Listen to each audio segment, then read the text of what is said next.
virtually every domestic and or international policy of the United States, I can draw a direct line to how it's affecting other nations around the world, multiple of them, in every step. It's that integral. And many people have made the connection. We're Rome. We're the Roman Empire in the decline. We were Rome at the height. We're Rome in the decline now.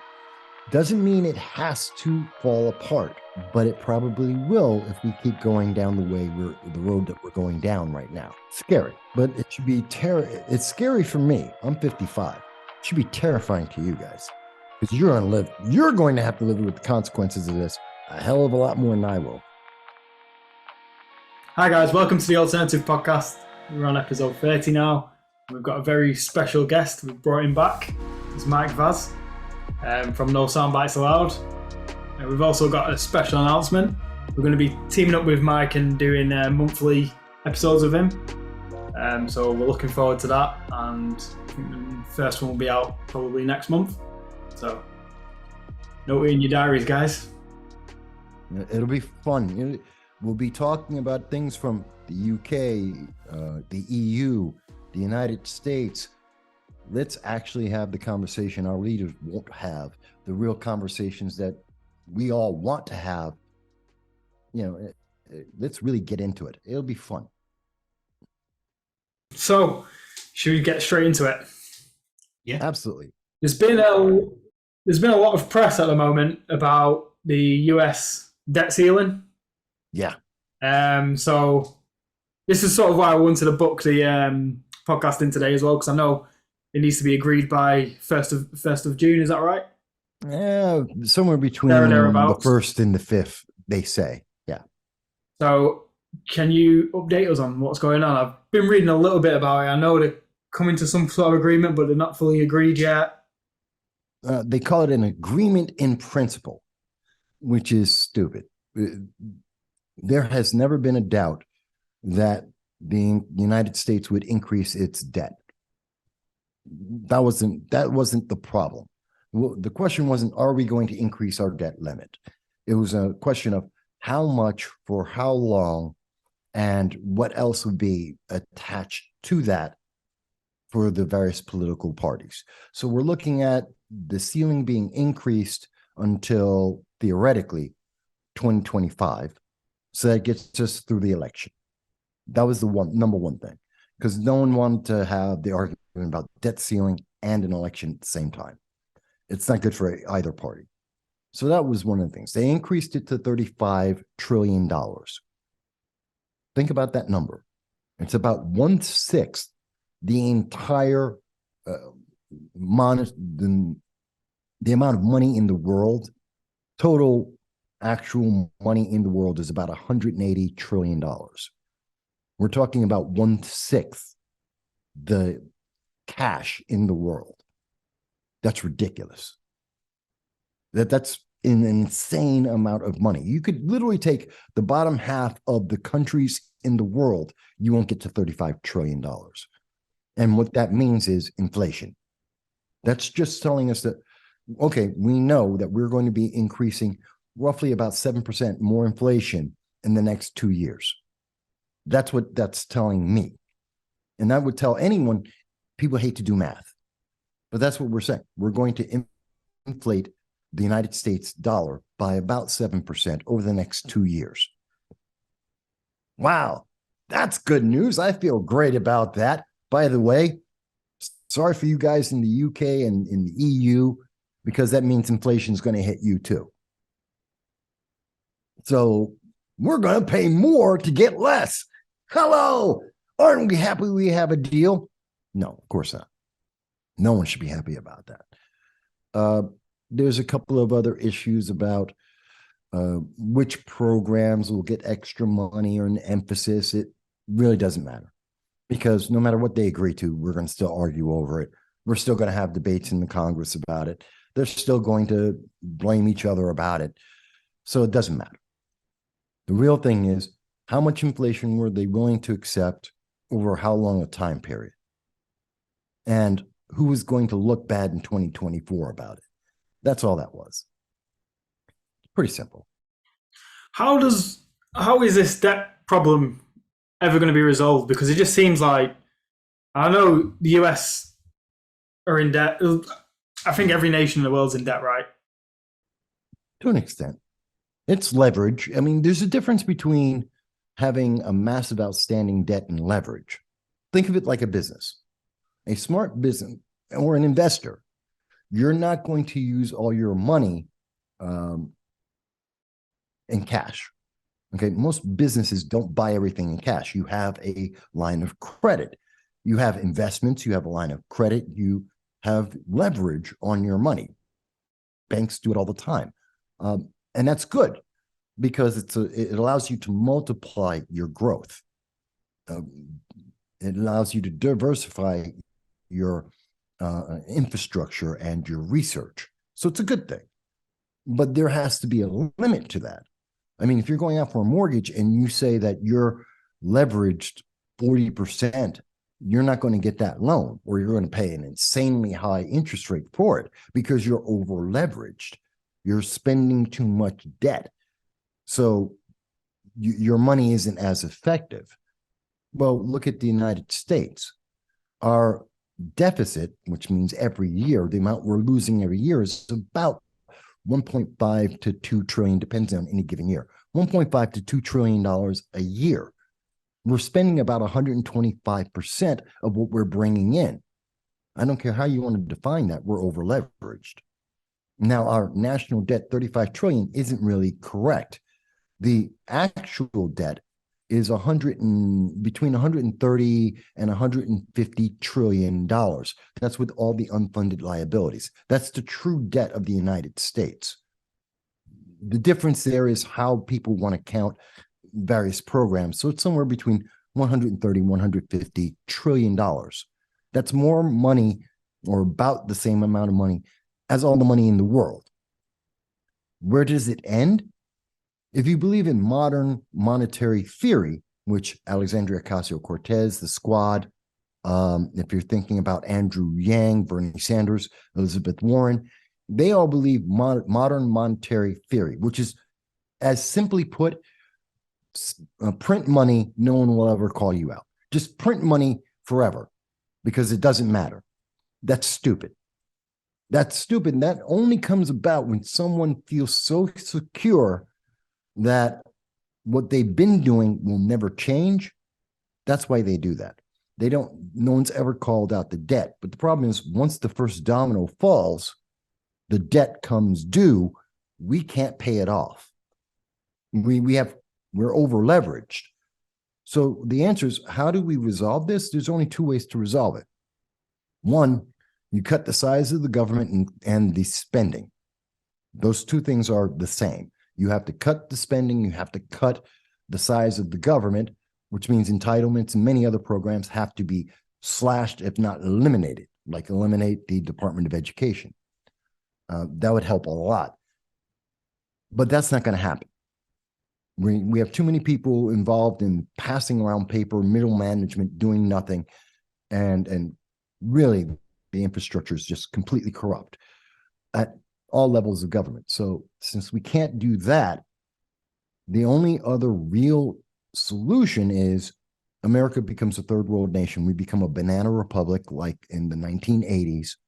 The dollar becomes virtually worthless overnight, Weimar Republic, and the quality of life in the United States drops significantly, which will put the rest of the world into a tailspin, and China will be cheering like it's May Day parade. That's the reality. You just mentioned eliminating the Department of Education. Could Yeah. you expand on that a bit more, on why that would help? In the United States, and I would say in most countries, most developed countries, second, first world nations, you don't need a Department of Education because it's ineffective, it's inefficient, and it's counterproductive, because you're putting the federal government that knows nothing about you, me, your kids, my kids. They know nothing about our community. They don't care. They say, you have to know X, and they don't care how you get to know X. They don't care if you can comprehend X. They don't care if you can apply X. They just want to know that you have memorized X. That's not very useful. That doesn't make a productive community. That doesn't make a productive nation. It just means that you can spit back a number so that some politician can turn around and go, see, kids are graduating and they've hit X. I'm doing a great job. Reelect me. Or for some political organization to go and say, see, they're not getting our kids to know X.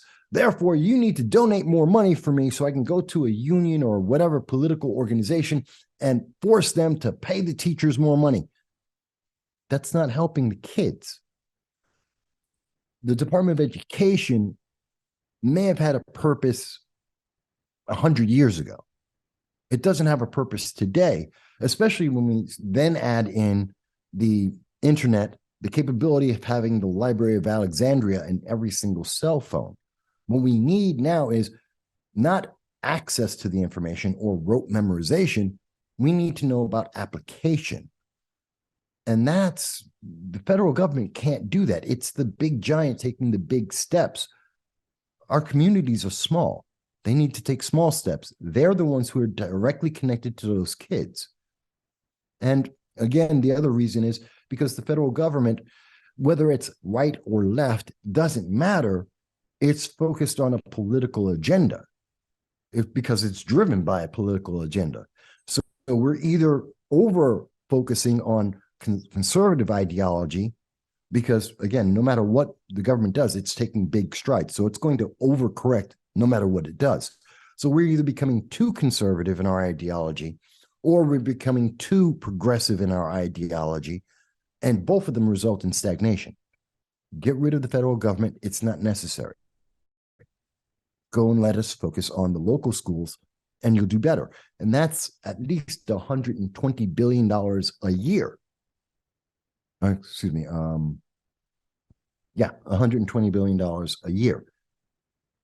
Wow. How many people do we feed with that? How many homeless people do we feed with that? How many mental health people who need mental health? How many of them do we help? We're focused on the wrong things. Yeah, definitely. Me and Aaron talk about the education system a lot, and I think you summed it up quite well because the internet's out there.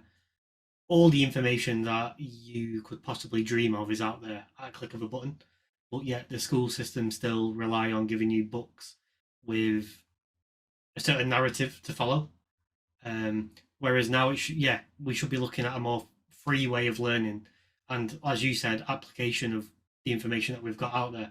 I mean, I've been obviously through school, through college, through university, and in my main job, yeah, it is still what I studied for in university and did my degree on, but I'm not actually applying anything that I learned from university in the real world. I've just learned it all myself via the internet.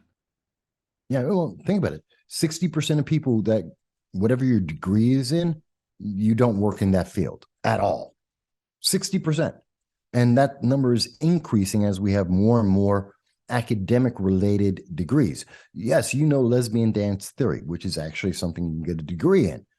That has no application in the real world, which is why I always love to quote it, because it's so ridiculous. African studies, fantastic. No real world application. You're not going to be going out and, hey, I am a master's in African studies. I should get that job. Why? That has nothing to do with being able to sell stuff at Target. Really, it's meaningless.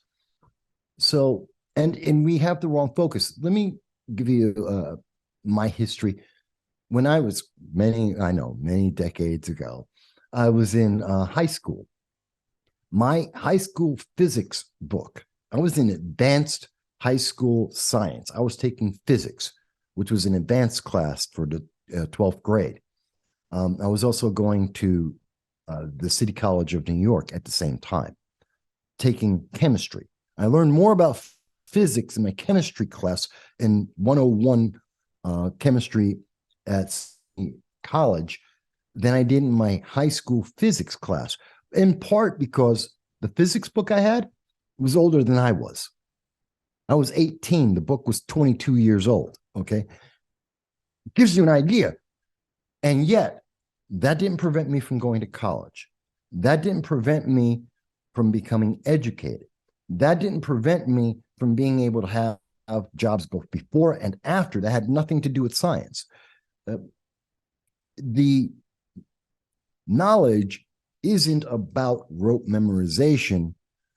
It's about the application. Now, there are things that I learned, again, if you're studying chemistry, especially the basics, biology, chemistry, physics, they're all interrelated at the basic level.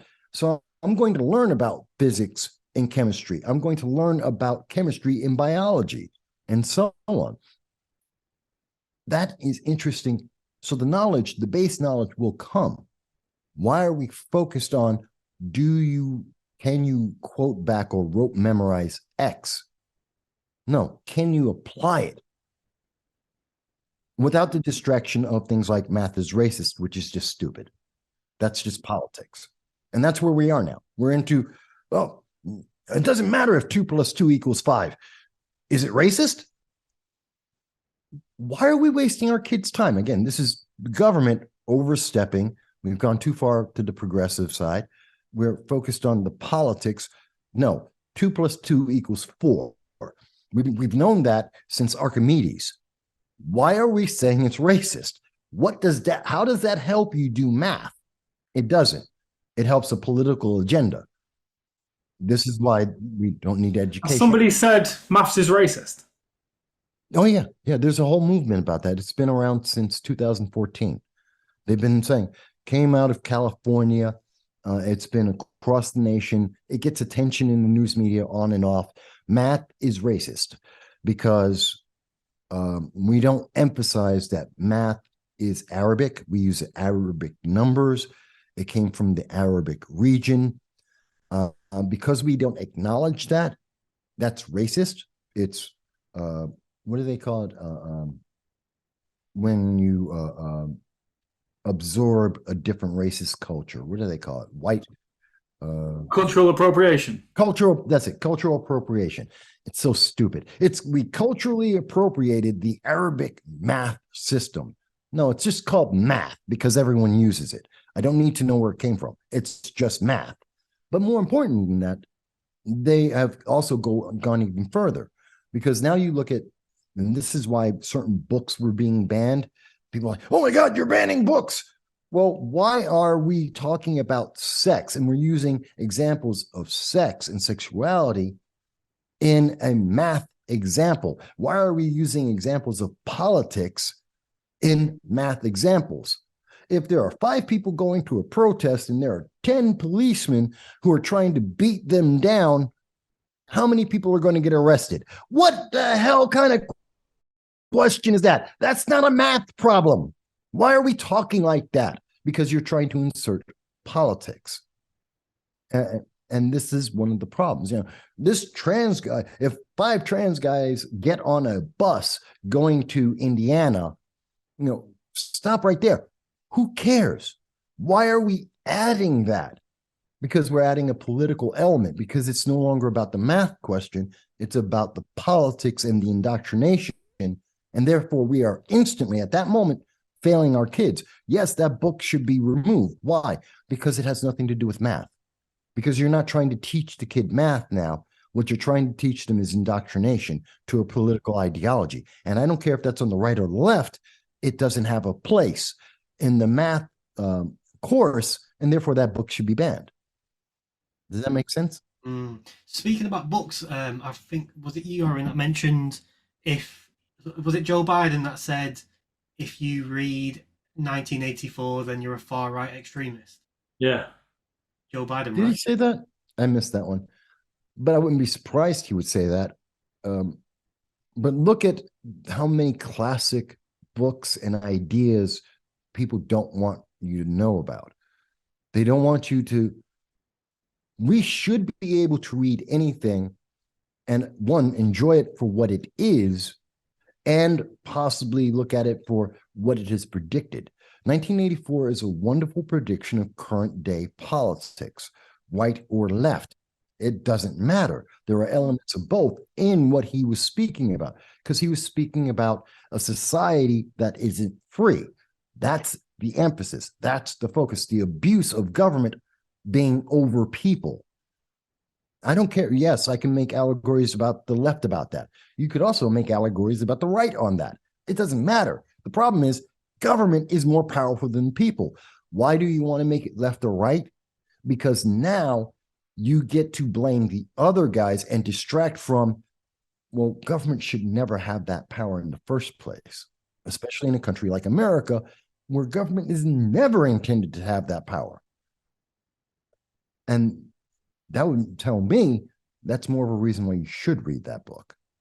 Yeah, because they've created a villain, so it's a very easy to identify villain that you can point the finger at instead of looking at the real cause. Makes you feel good. Oh, I feel so good. I knew I was right, and they knew it since 1984. Well, what he knew in 1984 is the government's corrupt, and without checks and balances, it will become even more corrupt. He's right. When you want to make about left and right, well, and I have to admit, I've done it myself because it's easy. But there's more to it than just left and right. There really is.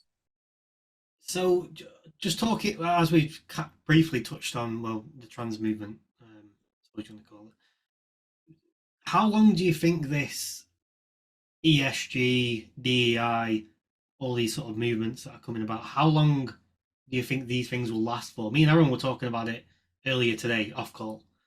We were just saying, is this the new way of life? Is this going to last? Because I feel the average person doesn't have the appetite for this sort of nonsense, this ESG and DEI. They really don't care if you go and speak to the average person on the street. Are you telling me you didn't enjoy The Little Mermaid? Or anything that's come out of Hollywood in the last 7 years, at least. ESG and diversity, they're kind of two different things, but they go along the same path. The path is you must obey. You're a slave. You're a peon. You have no voice. Do what we tell you. Don't think. And that's a problem. I have a massive problem with that. Because you're an individual. You're not a category. And I know that equity is the rage right now. Equity, equity. We need equity. What is equity? It is the exact opposite and antithesis of equality. It is taking away people's individuality, replacing it with categories of types of people, and then artificially giving a priority to those categories based on some political ideology by a group of people, a small group of elites that you know nothing about. Why are trans people deserve more equity than Black women, than white men, than straight people? Who created that list? Did you vote on it? Because I damn well didn't. They didn't give us that choice. No, they just came out and said, well, this is the new list. Because it used to be LGBTQ. It used to be gay, it used to be lesbian women that were one of the top of the tiers. No, they've been knocked down several steps. Why? Who said that? Who made that decision? Single women have been knocked down. Why? Because Black women are more important than single women. Why? Lesbians, if you're a lesbian and you have color, you're higher. Why is that the important thing?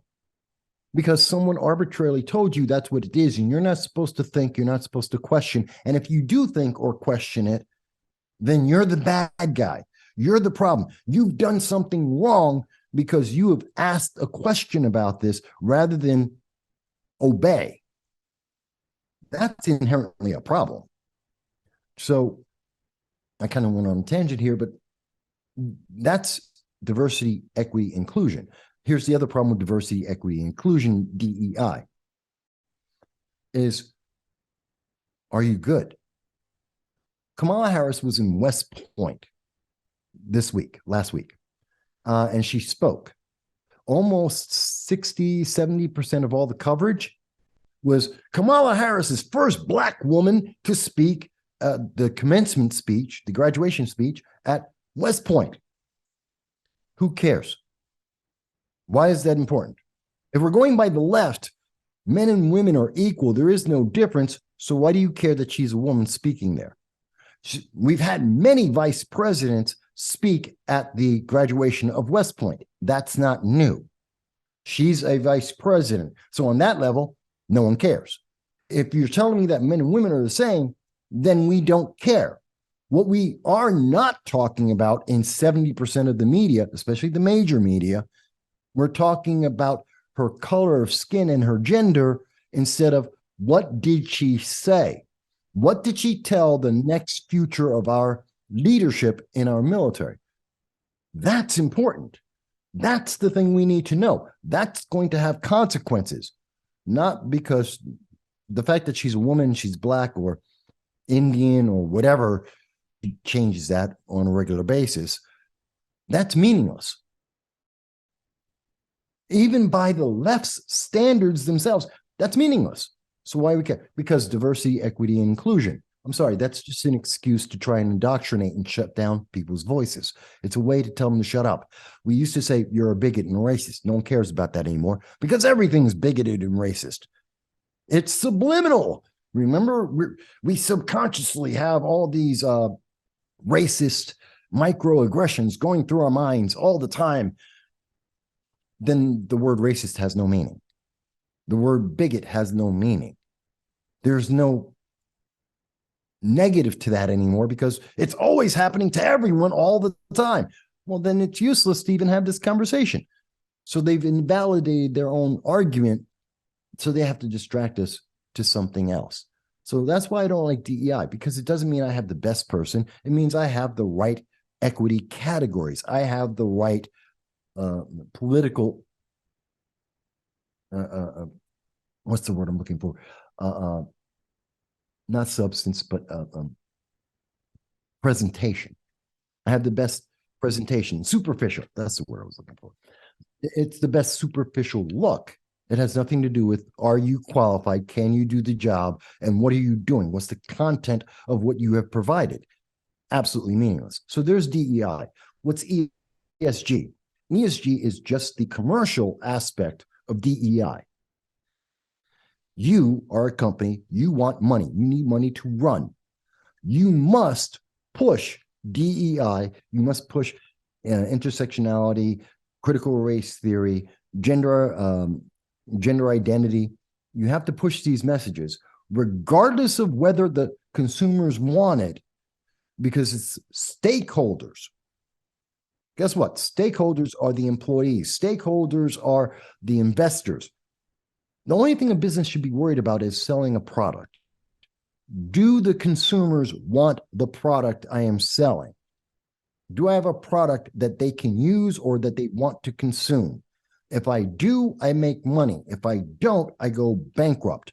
Oh, but now they've said stakeholder investment, you have to do this regardless if it makes money or not. Otherwise, we won't give you more money. That is coercion.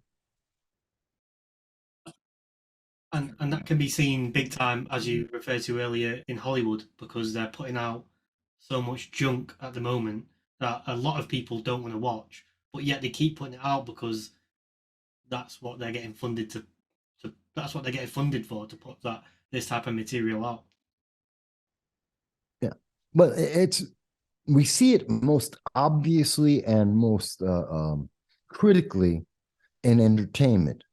Because, well, we go to movies, we see the ticket receipts, we see that on streaming. So it's ever present, and entertainment is a very big part of our lives. But it's not just in entertainment. I mean, Budweiser, Target, there are many businesses where we are seeing that as well. And this is why Bud Light is still, they've retreated a bit from it, but they're still continuing to push the message. They haven't retreated from it. They blame people for not accepting what they've done. Target has, instead of having their ESG push, which is targeted towards children, the media wants you to think it's about adults. No, it's targeted towards children. And that's the problem, is because we're targeting children, which is unfair and really counterproductive. So they took it from being in the front of their stores and they put it to the back of their stores. They took out one or two items of the clothing that they're selling under this ESG mandate, So it sounds like, oh, see, we've corrected this. No, you still have 90% of the things that you were trying to sell under this message are still being sold under this message. And it's still being sold in the back of the store, not the front of the store. All you did is you tried to distract me from the fact that you're still trying to indoctrinate, even though it's counterproductive. Target's lost at least $9, maybe $10 billion. We're seeing Bud Light almost bankrupting Anheuser-Busch, and that's a good thing. People are rejecting this. They reject it in Disney. I mean, it's lost half its stock market value. We've seen people, Peter Pan and Wendy, The Little Mermaid, She-Hulk. We can go to Velma, the movie Velma. We've seen it with Netflix, Witcher Origins. We've got a lot of this. Rings of Power by Amazon. These are all ESG mandated indoctrination attempts on various levels. They're not good, but we're getting more of it. And we're going to keep getting it until we hit a critical mass and the people and the public revolts. We're going to have a social revolt at some point, and I don't think it's very far off. Probably at about the same time that I think China will go and invade Taiwan, about 2025, 2027, probably closer to 2027, I think. So do you think they're timing that to when the West will be at its weakest? They're timing that when there's going to be enough confusion. They're already building up. We know this. We were talking about this earlier this year. And since that time, Japan has now decided that they're going to build an army. They're spending $325 billion to make an army within 5 years. That puts us at 2028. We had an Air Force general come out and state that he thought it was going to be 2025. Okay. We see that South Korea is now going to become the 4th largest arms manufacturer in the world. They're currently the 7th. That's militarization. I can't name a country in the world at this moment that is not militarizing. Guam is militarizing. Iceland is militarizing. There is not a nation in the world that isn't trying to build its military. Well, that means we're in the logistics phase of mass warfare. We are already seeing the war, Ukraine and Russia. Poland is militarizing massively because they are terrified they are next, and they likely will be. Estonia, Latvia, Lithuania, absolutely believe it. Moldova, absolutely look at them as targets. Serbia is now talking about it. They're having problems there. That's Europe. But it's not World War III, because Russia isn't an ally of China or North Korea or Iran, but they are aligned against mostly America and the Western nations. But we are also seeing that Iran is militarizing. They're sending out drones. They're making drones, and they are sending those drones to Russia to use against Ukraine. Why? Because it hurts America and the West, who they want to see dead. They want to see everyone who doesn't believe what the Ayatollah believes dead. We're seeing China militarizing. They're building the largest navy in the world as America is shrinking its navy. China is going to have the largest navy by 2027. It's going to double the size of the U.S. Navy. And they have directly told us, as a consequence of Afghanistan, that abandoning 5,000 Americans in Afghanistan, they directly told the Biden administration in the world they're going to go into Taiwan by force. They just didn't tell us when, but they said they're going to do it. The world is reacting to these things. There are 3 regional wars that are coming. And I think 2027, just before the next election, as they have their navy set up, before Japan finishes building up its navy, as South Korea is building up its military capabilities and potentially building a nuclear weapon, which they've already stated, before they can complete those things, they'll be able to act first. Yeah, that's why I say it's going to be 2025, 2027. Everything points to that. Does that make sense? Yeah, it's well, like we was talking about before the call. It's the truth, right? And the truth doesn't always sound the best. Yeah, it's kind of scary, kind of sad, but it is honest. So, I don't know if this is a bit of a weird question, but why aren't the US in particular? Why are they not preparing if they can see every other country is preparing in the manner that they are? Because they don't care. Because the leadership is focused on the next election. Because they've abandoned, we see this most explicitly with the Biden-Harris administration. They are focused on the next election. Whatever gets them through the next election. They don't care about the consequences of anything because they want to maintain power. And I'll give you, Memorial Day was yesterday for the United States. It's the time to remember those, both in military and not, that have died or been maimed or wounded in the service of America, of the Constitution, of our freedoms. So that means people who suffered or worked in 9/11, the firemen that do their job every day, policemen that do their job every day, as well as our military services. You know what you didn't hear? I'm really pissed about this. MSNBC, CNN, Fox News, New York Times, go to your major news media source. You know what they didn't talk about? We have abandoned in 3 years, 2021, 2022, and now in 2023, the Biden-Harris administration has abandoned 30,000 Americans, 5,000 in Afghanistan, 10,000 in Ukraine, 15,000 in the Sudan. We abandoned them. We just said, figure it out for yourself. Goodbye. And we left them. And we don't even talk about them. No one talks about how many Americans remain to this day in Afghanistan, even though we know that the estimate is, and it's confirmed, at least 100, possibly 200 Americans that we abandoned are now in the hands of ISIS and Al-Qaeda, terrorist organizations that want to kill them and every other American. We know that as a fact. We know that 1,000 Americans have returned from Afghanistan since September 1st, 2021, when Joe Biden said there's only less than 100 Americans that he left behind. He lied.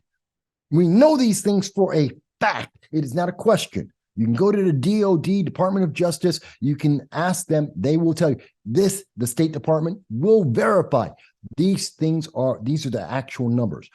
We saw Joe Biden go on to NBC News talking to Lester Holt in 2022, February of 2022, and told the world that the Americans in the Ukraine had to figure out their way back. He would not go and save them, even if there is a war. There were at least 15,000, possibly 20,000 Americans in the Ukraine the moment he said that, including children. He abandoned them. Now we have the Sudan. We took 100 Marines, took out 70 embassy personnel, and left behind 15,000 Americans in the Sudan as the warlords are going ballistic, killing each other. We went back in when there was a ceasefire for about 4 days. We went in and we got 300 of those Americans out. Yay! Yeah, England got 2,200 out in the same amount of time. India got out 2,400 in the same amount of time. So not only did we get a minuscule number of Americans out of that war zone, we failed in comparison to our contemporaries around the world. We screwed up. We did the worst job we could possibly do. And because of that, they stopped talking about it.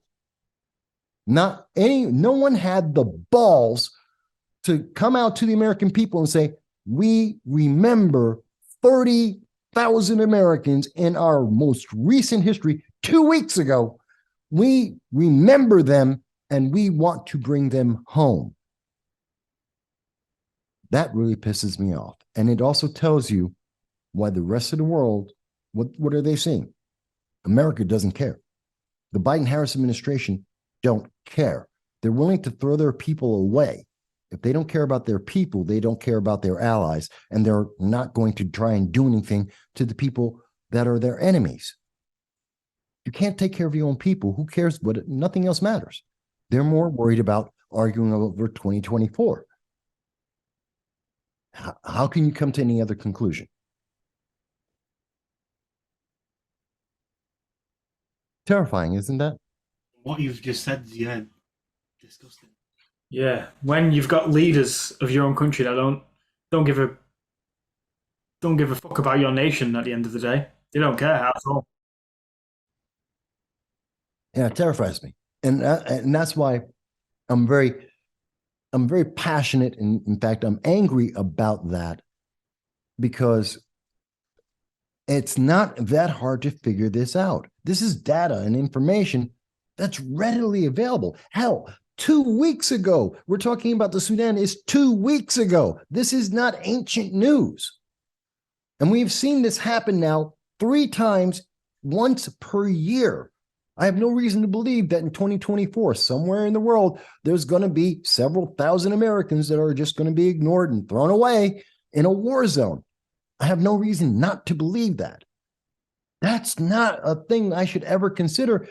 And each and every time we do this, okay, Afghanistan was a complete mistake. It was a mess. They screwed up everything. Fine. He's just a bad commander in chief. Gotcha. But then you get Ukraine. Then you get Sudan. You get the messages from China. You're getting messages from Russia and Iran and North Korea. And every single one of them are reacting every time we do this. That just gives them more of a reason. Oh, we can keep going. We can go further and further. Why? Because America doesn't care. Because they're more busy trying to make sure they have power than taking care of their people. And that's why we are seeing them escalate, which is then causing every other nation. Japan had to build its own military because they can't trust Joe Biden, Kamala Harris, or the American government to step in and live up to the 1960 treaty to protect Japan, which is why it's the first time since 1945 that they've actually had a military. Isn't Japan full of US military bases? Yes.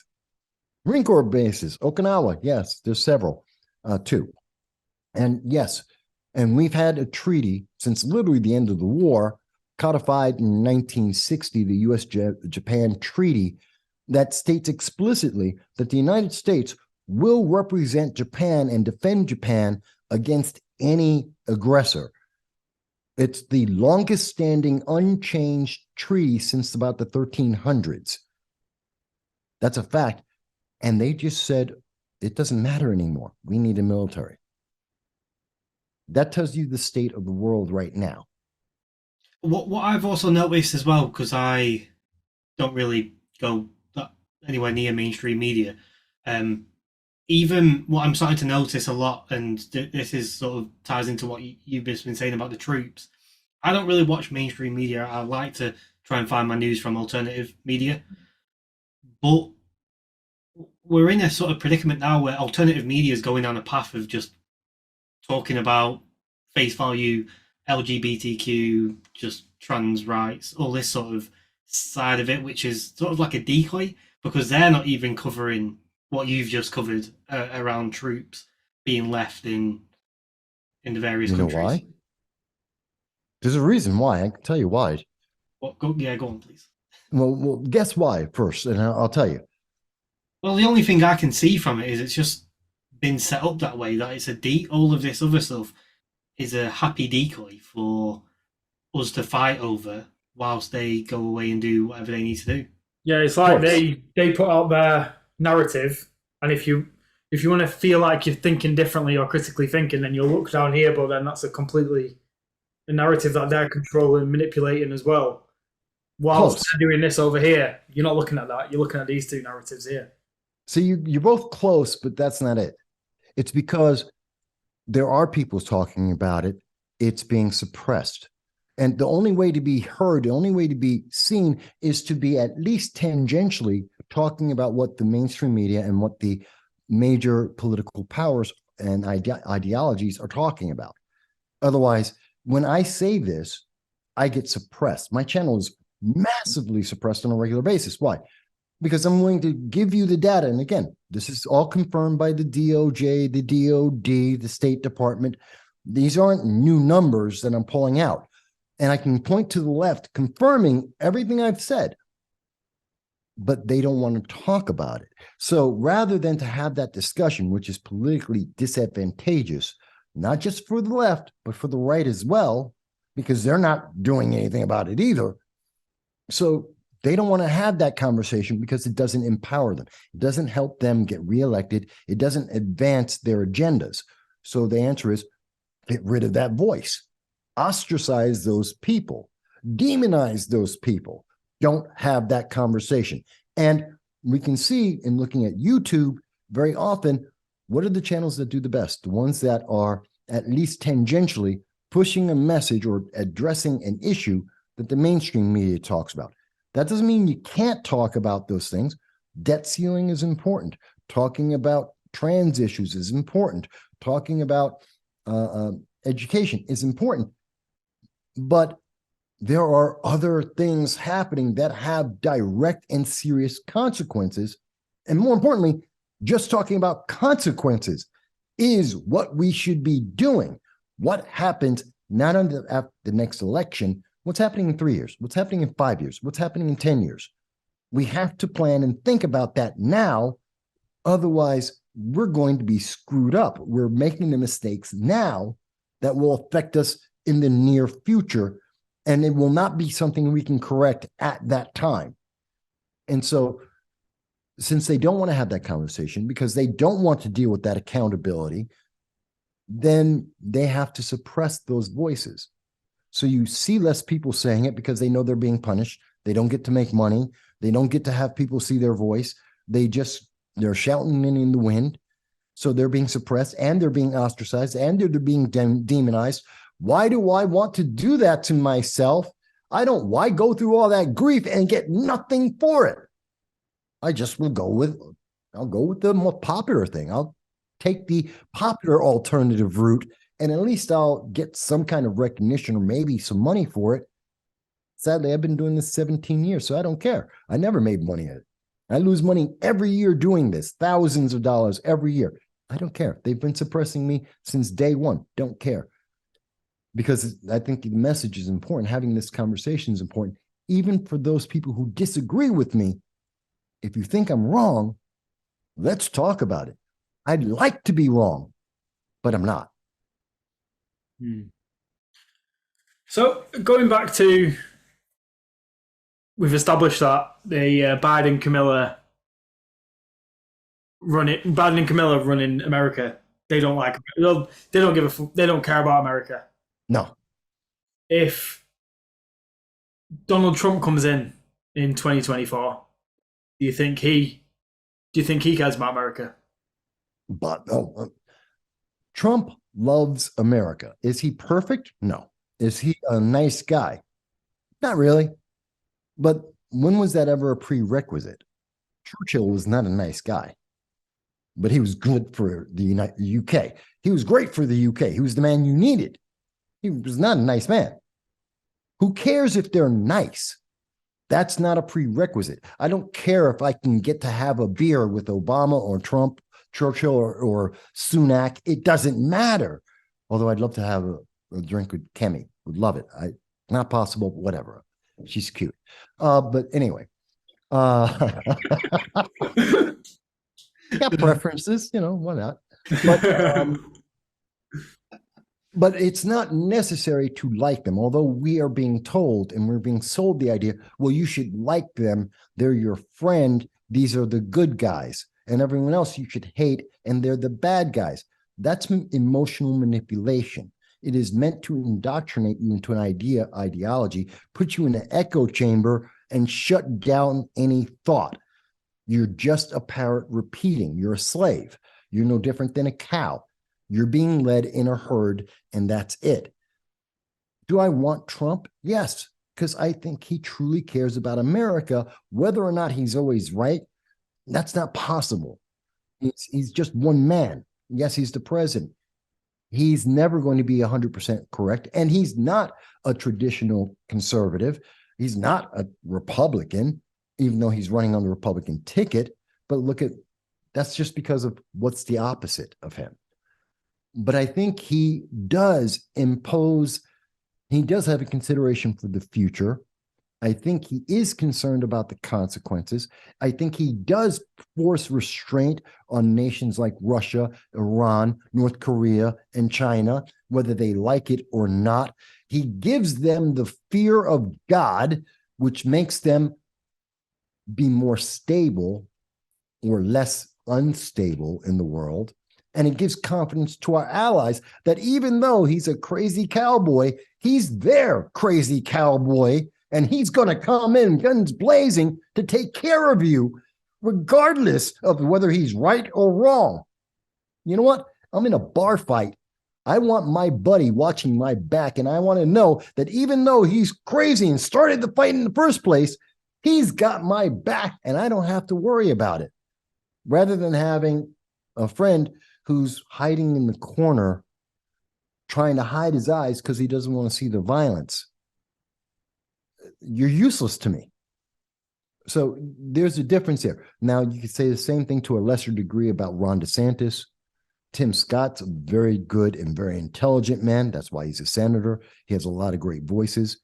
Vivek Ramaswamy is a very interesting young man. He's got a future. I think Tim Scott and Vivek are actually running just to get a position in the next administration if Republicans win. They're advancing their agenda. You got Nikki Haley, who truly wants to try and run. She thinks she's got a shot at it. I don't think so as much. But really, everyone's focused on DeSantis and on Trump. DeSantis made a mistake to an extent that he went too soon. But I think he's not a bad choice either. There's pros and cons on both of them. But overall, those are 5 people I can tell you I believe overwhelmingly love America and they understand consequences, as opposed to what am I seeing in the lineup on Democrats?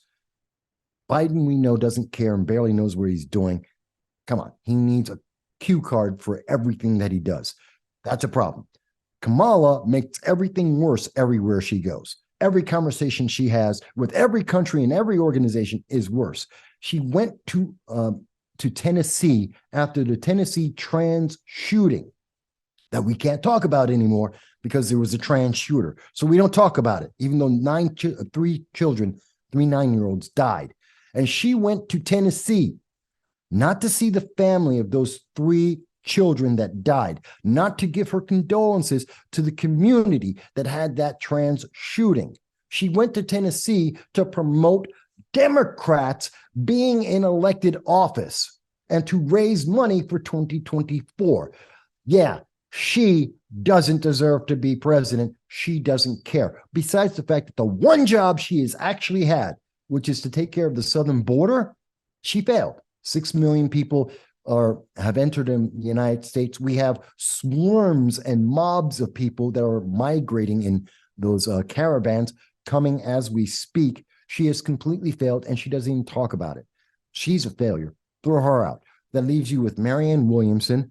I am sorry, miss. I want to predict the future. Let's read the stars. Hell no. And then you've got RFK, Robert Kennedy, who I have no real interest in, and he has no real momentum. We got nothing on the Democrats except progressive and don't care about you. And on the Republican side, we have a bunch of people who, to varying degrees, care about the future, care about Americans. Yeah, I want to see a Republican in it. And I think the rest of the world does too. Does that make sense? Especially if this war does start with Taiwan and China, it would be better to have a Republican in who's going to be stronger on that front. I'm doing a live stream tomorrow, and the question is going to be, assuming that China invades Taiwan in 2027, who do you want in the White House at that moment? And this is a question for anyone in the world, and I think it's an important question. Who do you want to be sitting in that seat at that moment, and why? And I can't see the answer being any of the progressives. I would personally, from what I know of who's sort of going to be running, I think it's going to be. I know quite a little bit about DeSantis. I know more about Trump because obviously he was your ex-president. Mm-hmm.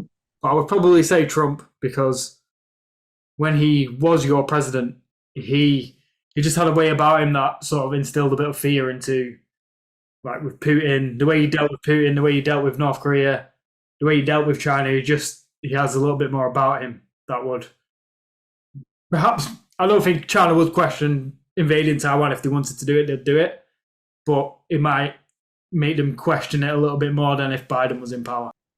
I would probably say they wouldn't do it. Xi wouldn't do it because he wouldn't even notice his conversation about the future of China under the Trump administration did not involve Taiwan at all. Notice that Iran was much more subdued. And even though they lost the Iran nuclear deal, which they argued about a little bit at the beginning, and then they shut up, they didn't do anything. And the IRGC, the Islamic Revolutionary Guard Corps, terrorist organization, didn't do anything. They didn't go around the world barn stomping, trying to take over oil tankers going through the Strait of Hormuz or threatening to take over them. That wasn't happening. They got quiet. Putin, yeah, he was arguing, he was complaining, but he did nothing. I think you see a very different world, and to a lesser degree, you would see that with maybe Ron DeSantis, Tim Scott. They're untested, but because they do believe in America, because they are willing to speak up, because they are considering the consequences, it changes the math for each of those nations, I think.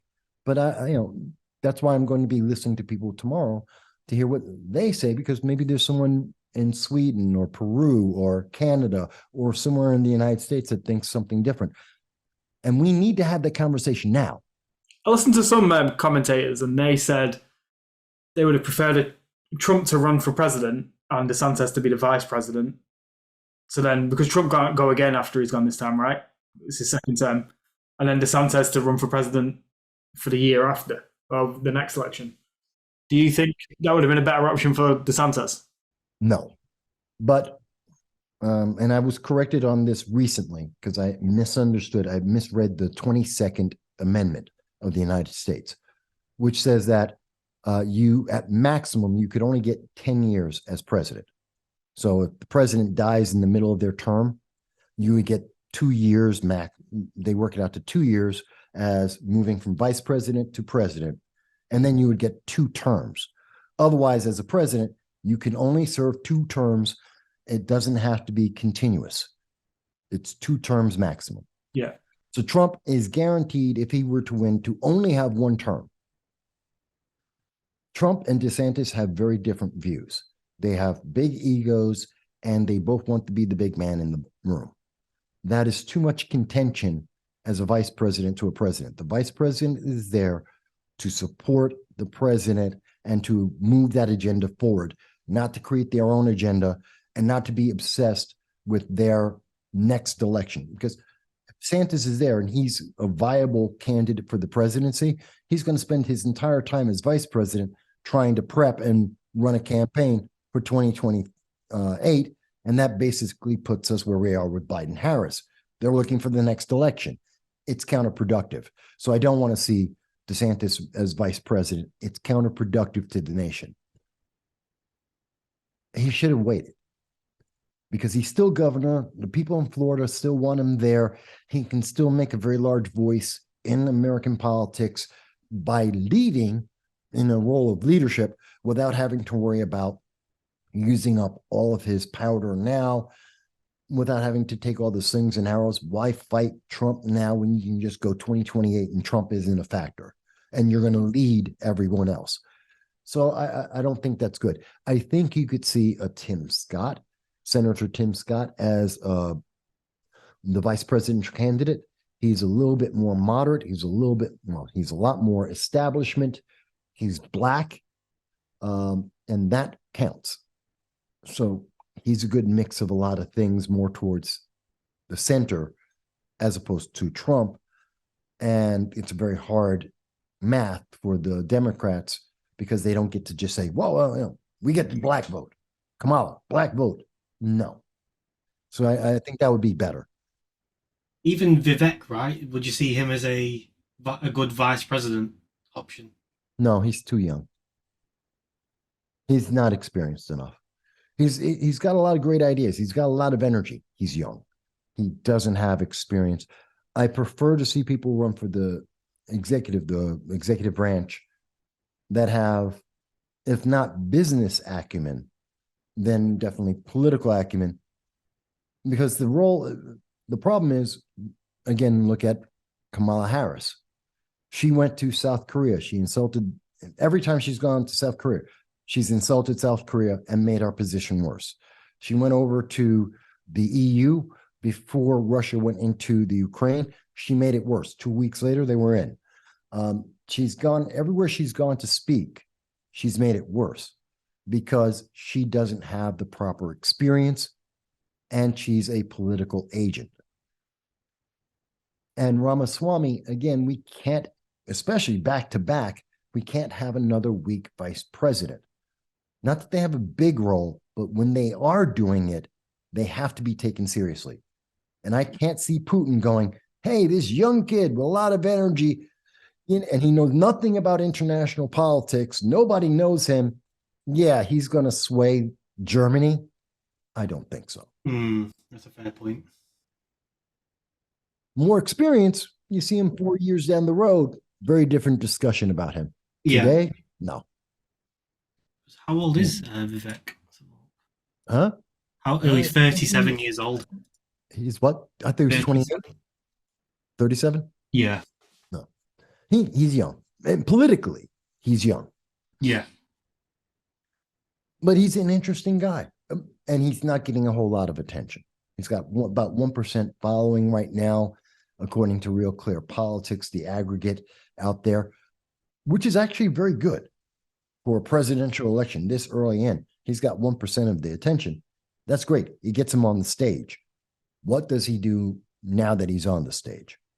He'll either implode or he'll bow out with about 3% of the popular support. Probably. Wild card, always could take off. I doubt it. How likely do you think it would be that Biden would stay in power? I don't. 58% of Democrats don't want him to run. The economy is in a recession, even though they redefined what a recession is. We're in a recession.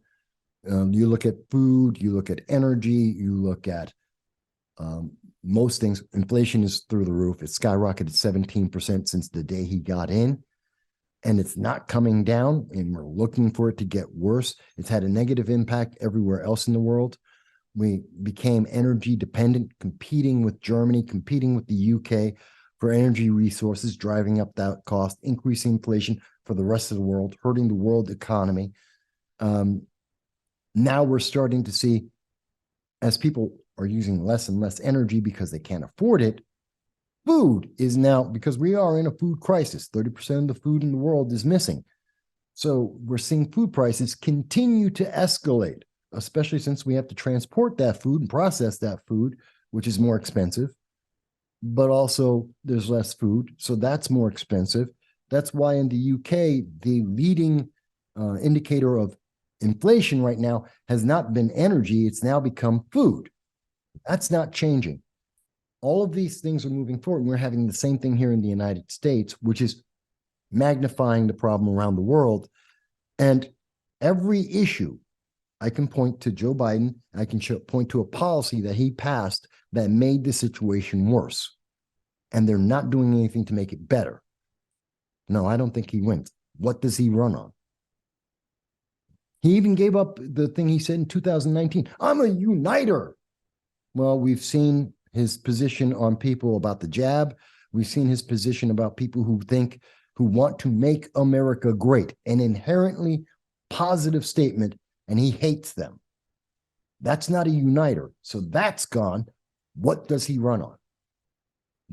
People who vote for Joe Biden in 2024, or whether it's in the primaries or as the presidency, they're voting on political agenda and ideology, not because of policy. And that's a problem. Yeah, that is a very big problem. We're covering a lot of stuff. Come on, give it to me, guys. You know I can cover it. All right, I've got one. It's a bit of a side one, but So I've been doing a lot of research recently into Whitney Webb's work around. So she's looking a lot into Epstein and Epstein's list. Uh-huh. I'm yet to read a book. Well, me and Aaron both are yet to read a book, but it's on the list for us to read this year. Have you done much research into the whole, let's call it an Epstein saga? Well, I know that there's the accusations out there now that Epstein was blackmailing Bill Gates because Bill Gates had an affair. And theoretically, there are other people on the black book. Here's the problem. I don't care about the hearsay. I don't care about the rumors. I doubt that Bill Gates was more worried about having an affair than showing up on an island with a bunch of pedophiles. I think there's a bigger thing he might have had being held over his head. But here's the bigger thing. We can find out all of this. Ghislaine Maxwell is alive. She has the book. The government has the book. We know, the government knows who is involved to some idea, at least enough to investigate who was at that island. I don't care about the books. I don't care about the theories. Pull out the book, put her on the stand, and let's hear who was there and why. And then let's investigate those people. Until that happens, everything else is a mockery. It is just meant to distract people, to keep them placated, and to, oh, Bill Gates, well, you know, he wasn't a pedophile, but he was an adulterer. But, you know, who cares about adulterers anymore? That's not important. That's not the worst thing. But that explains why he would be on a plane to a pedo island more than once. And that explains that. And he's still a good guy. So we still have to listen to him because he's on the left. He's an adulterer, but, you know, we can forgive that. All of them are adulterers. So don't worry about it. You know, that's a distraction, and it's a minimization of the likely problem that is inherent in this scenario. And therefore, I'm really worried about this. Why can't we find out? Show me the black book, do the investigation of these people, prove them innocent or not innocent. I'm not saying they're all guilty. You might have gone to the island and not known. You might have gone to the island and played tennis and golf. I don't know. Or you might have been there to be a pedophile, or as they like to call it now, a minor attracted person. Same difference. But let's at least find that out, and then we know. And then we... Do you think we'll ever find out? Eventually, 10, 20 years, for some of the individuals, 10, 20 years from now, when it's no longer applicable, after a bunch of people die, yeah, we'll find out. But will it matter at that point? We need to know now. Yeah, we do need to know right now. That's why I'm seeing it as such a problem. Something happened in the UK. I don't know if you heard of Jimmy Savile. Yep. Yeah, when he passed away, all the truth came out after he passed away, so he couldn't be held accountable for it. Yeah, and it gave cover for all these other people in that time frame. But what could we have done if we did it then? How many people could we have protected then? How many people who were damaged could have been saved or helped if we addressed it then? Why are we delaying? Because some people's ego and political agendas are better served by delay, distraction, and ostracizing anyone who dares talk about it. That's not in the benefit of the public. That's not helping anyone. You know, again, I'm not saying everyone's guilty. Let's find out who's innocent. Let's find out who's guilty. Let's resolve this, and let's help people heal, and also prevent it from ever happening again. Because the longer it takes to figure this out, the more people are doing the same kind of loopholes that Epstein used, either whether it's an embezzlement or whether it's just cohesion under this ideology. Doesn't matter. The longer we wait and delay, the more that there are people being affected in the same way. Let's get it done. Let's go and do the investigation. Yeah. Well, anything even close to this anyone would just suggest, right, a thorough investigation is required. But on this topic, which I think's up there as one of the worst possible things that could happen, it's not attracting even slightly enough attention that it should be. And I guess the media plays a big role in just letting things sort of, or letting us sort of chase our tails, thinking that we're getting somewhere when we're actually not. And that's what all this Bill Gates information is, giving people a little bit of information to let them chase their tails and think they're getting somewhere. Just enough to make people think, oh, we're getting somewhere, just enough to keep people quiet and under control, as we are seeing that the very same media that's trying to hold this away from us to protect people are also trying to tell us this is perfectly normal. Remember, we just had the UN about a month ago come out and say that underage children, minors, can consent to having sex with adults. That came out from the UN-backed resolution. This is from the WEC is also backing this. No, excuse me, WEF was backing it. This is an idea that, regardless of what your nation's laws are, they're saying, no, children, 8-year-olds, 10-year-olds, 12-year-olds can consent to having sex with 40-year-olds. No, they can't. That's why they're called children. That's why we have laws to protect them, because they cannot consent. And we know this, and this is not a new concept, and yet they're putting out, and we're seeing more and more of this. No, they're minor attracted persons. It's perfectly natural to look at an 8-year-old and have sexual fantasies. I'm sorry, that's just sick to me. Do you think the way this is going to play out is these laws are going to come into tuition, and what's going to happen is 10 years down the line, the book will be released and people will have accepted the fact that these laws are now in place? 10 years from now, no one's going to care because minor attracted people are normal. It'll be a normal part thing. of the flag. They'll have actually, they already do have a color on the inclusion, LGBT, whatever flag. They have a color on there already. They're already being integrated into that whole movement. Right, I didn't know about that. And I've talked to a lot of people who are LGBTQ, not anyone who calls himself a toaster, but a lot of people in LGBTQ, and they have been very upset. There's massive anger because the minor attracted persons, the MAPs, are using the LGBTQ to gain credibility and normalcy on their backs. And they aren't happy about it because that's not what they are about, nor was it the argument that they were making to get the inclusion and the normalcy that they've been able to attain. So there's a lot to this. Most people don't, and again, media doesn't want to talk about it because it doesn't help their agenda. It actually makes people go, then why are we shoving this down kids' throats? Going back to education, going back to media and entertainment, ESG. And again, they all tie together. I don't understand why this needs to be normalized or accepted. Because they're sick people that are Disgusting. involved in our government. They're in our governments and in the corporations. And in entertainment, there are a lot of sick, very sick individuals. To be clear, that is a personal opinion. I'm sure I'm not expressing an opinion for the channel. I'm expressing my opinion, and opinions are legal.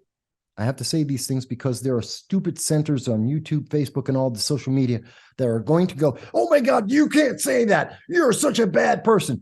Why am I bad for expressing my opinion that has been verified or at least supported by every government in the world? It shouldn't be that radical, but yet I have to make that statement to protect you and being able to let people hear an opinion. It's ridiculous. That's how crazy we've gotten, that we have to put out, what do you call it, those disclaimers on something that every government has as law. And we have to have a disclaimer about it because, oh my God, how you can't say that, Mike. Why the hell not? You can't say pedos are sick. I don't know why we can, I'm sure that's just, it should be common knowledge for everybody that It's law. It's not even common knowledge. It's law. It's been the history of mankind, and it is law.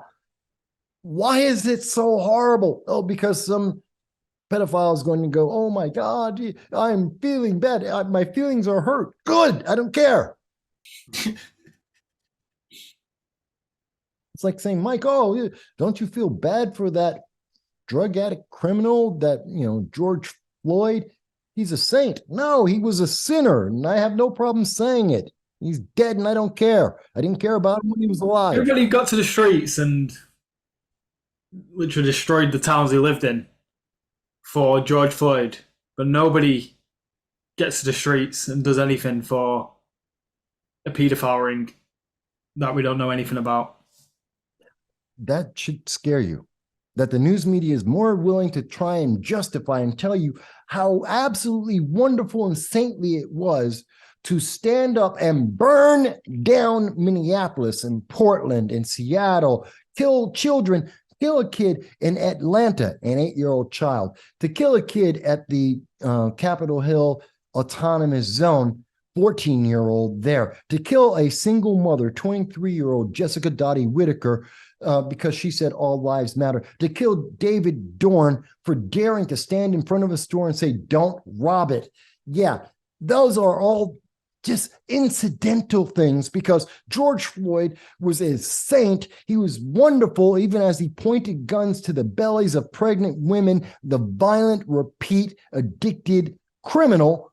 Yeah, but we can't talk about maps in any negative kind of way. You've gone too far, Mike. You've gone too far. We knew you were evil when you said George Floyd wasn't a saint, but now you're talking about maps. You're just beyond the pale. I'm sorry. If you think that, there's something seriously wrong with you, not me.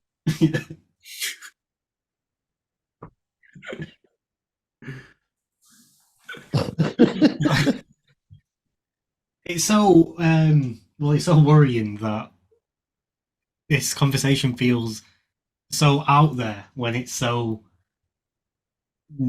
5 years ago it was so normal to think these things. Well, maybe 10 years ago now. Well, probably closer to 10, but you know what's funny? I'm not saying anything that I can go, and I've done this all the time. When I go out into the world, talk to people back and forth, people who know what I do and how I deal with politics, people who don't, I have regular conversations. And overwhelmingly, on a one-on-one level, people agree. Mm. When you get to a political organization or a rally or voting, then all of a sudden everyone goes, oh, no, but my politics, my ideology says. They stop thinking. They stop being accountable. They start being a slave, and they just walk down the line and do whatever what they've been told the ideology says, whether or not it makes sense. But if you talk to them one-on-one, yeah, I don't know anyone who's like, yeah, pedophile is great. No. I just don't know anyone. I don't know. Maybe there are maybe they're floating around 20% of the population. I'd be surprised if it was 2% of the population, but I've never run into them. And I don't know anyone who's ever said it's a good idea. No one I've ever talked to has said it's a good idea. But yet we have a political movement that is becoming more and more normalized. There's something. Why is it that we can have a conversation in real life, one-on-one? We're having this conversation, you guys and me. If anything you disagree with me, you can definitely bring it up, and you have in the past, you can again. No problem. We can have that conversation passionately, and we can differ, and it's all fine, and people will type in, I agree with you, I think you're right, I think you're wrong. Fantastic. But we have to protect. This is what the social media, the mainstream news media and politicians, we have to protect people from this conversation that people are having anyway. Why? What's so dangerous about just saying, this is what I think. Here's how I feel. These are the reasons why I feel like that. What's so damning and damaging I'm not saying, hey, no, I don't agree with pedophiles. Maybe they should look at putting those protections in place for children instead of trying to protect people from listening to people's discussions. Yeah. If we put in half the effort into protecting kids that they're putting into telling me that, pedophiles are normal, the kids would be fine. We wouldn't have any problems. I mean, look at all the money we're wasting. We're wasting money on climate change. Wasting money on climate change. I don't care if you like climate change. I don't care if you think it's man-made or not. You care less. It doesn't matter when you consider this. The United States leads the world by magnitudes, multiple magnitudes over everywhere else in the world. In fact, the New York State alone has better management of greenhouse gases than most countries in the world. Okay, we're that many magnitudes ahead. What, who's number 2? United Kingdom. Okay, you lead all of Europe. The United States leads all of Europe and the United Kingdom combined by multiples. You guys beat all of the EU. Fantastic. So you're doing the job. Climate change is not a US or UK problem. It is not. We are leading the world in the reduction. We've done our job and we're doing it well, and we have no plans to stop. We could stay exactly at this level, and if we were the problem, global warming the greenhouse gases, carbon dioxide would drop by 15% at least in the world. That's a fact. Problem is, China, India, and all of Africa don't care. They don't care. And they are, each one of those are making more greenhouse gases than we are reducing, either you in the UK or I in the US. They're creating more greenhouse gases per year than either of us, and I believe combined, are able to reduce. The problem isn't us. The problem is them. Why are we now punishing your people, my people, for something that we have already fixed? Oh, we can't have that conversation. I'm sorry. You're so evil. You want the world to burn. You just want the world to burn, and you're for evil corporations. It's a fact. It's an empirical, factual number. You can't make that up. I can't lie about the numbers. This is what the scientists have determined. But I'm the bad guy, and somehow I want the world to burn and turn to sludge because I'm willing to say, it's not our problem. Stop punishing me for something I didn't do. There is something fundamentally wrong with that. It's worrying because where we are today has been so dependent on scientists and scientific research. But now we've got to a point where we're being forced to turn our backs on the science that's out there.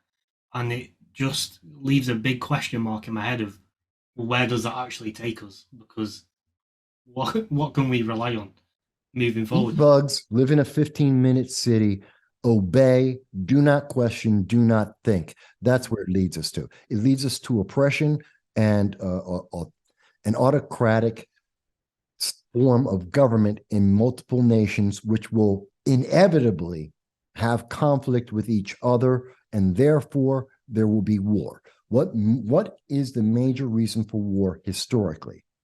Resources. What is the current motivation for war? Politics. What happens when you combine politics with need for resources? You get major, massive war. And we are on that road right now. We've divided people by politics. We've increased the anger and animosity because of our politics, at the same time that we are corralling our resources and punishing people for using the resources that exist. That is a very bad recipe that the consequence, which we're not talking about, only leads to one thing. And it's not that we're going to lower the temperature of the planet by 1 degree and everything will be rainbows and the unicorns will come back. I'm sorry, not going to happen. And by the way, it's incredibly arrogant for us to think that we can control the planet that's been here for a couple billion years And we suddenly just showed up in the last blip of a fraction of a second in the history of the world, and we are the masters of the planet. We can't even tell you whether there's going to be a cloudy day tomorrow. And you're telling me that we're going to control the temperature? Oh, yeah. Okay.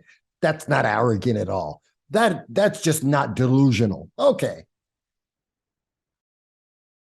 The thing is, with these climate regulations that are coming in, obviously restricting the use of fossil fuels in our countries, especially US and UK, all it's doing is making us poorer, which is then going to stifle innovation.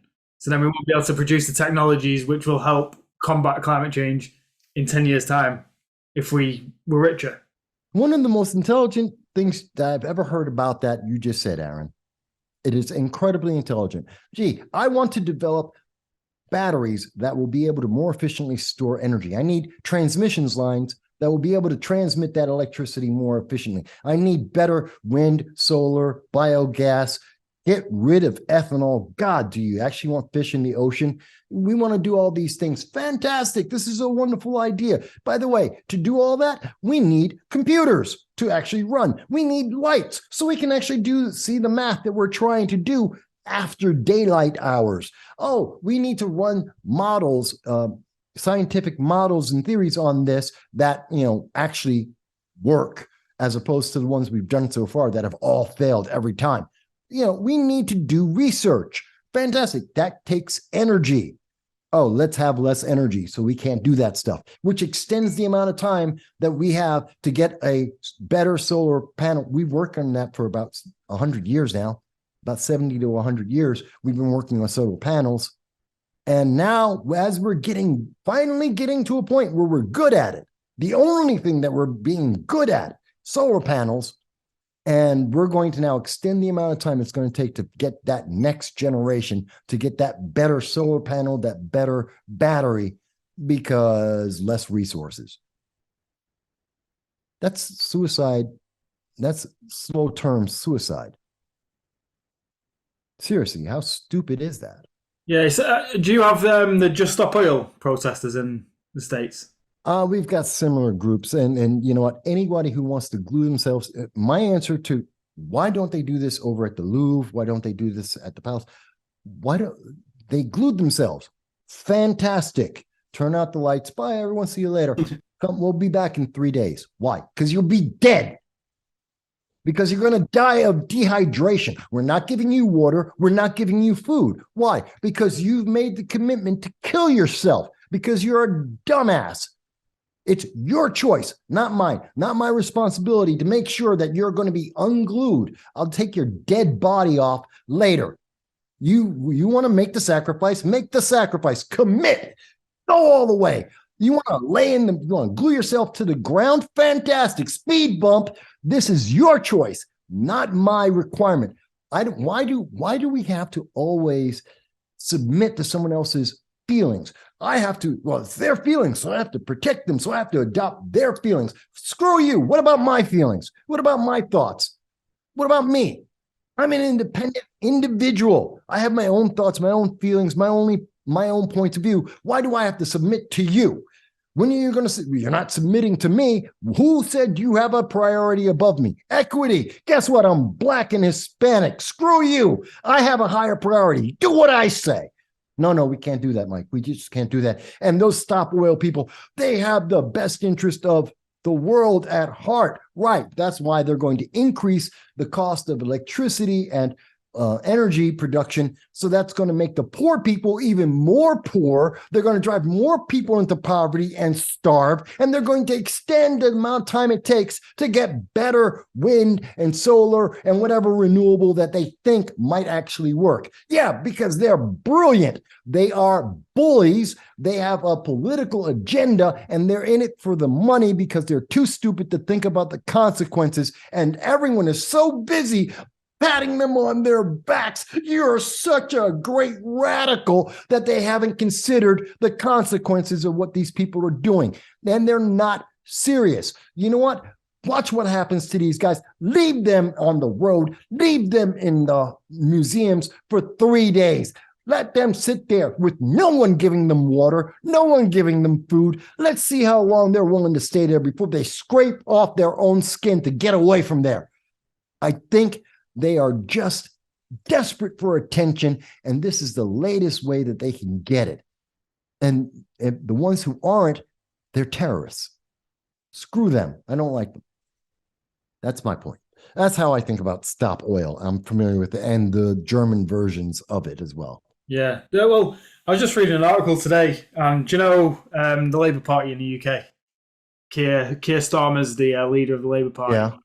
And he's taken 1.5 million in donations from from the guy who donates to the Just Stop Oil Foundation as well.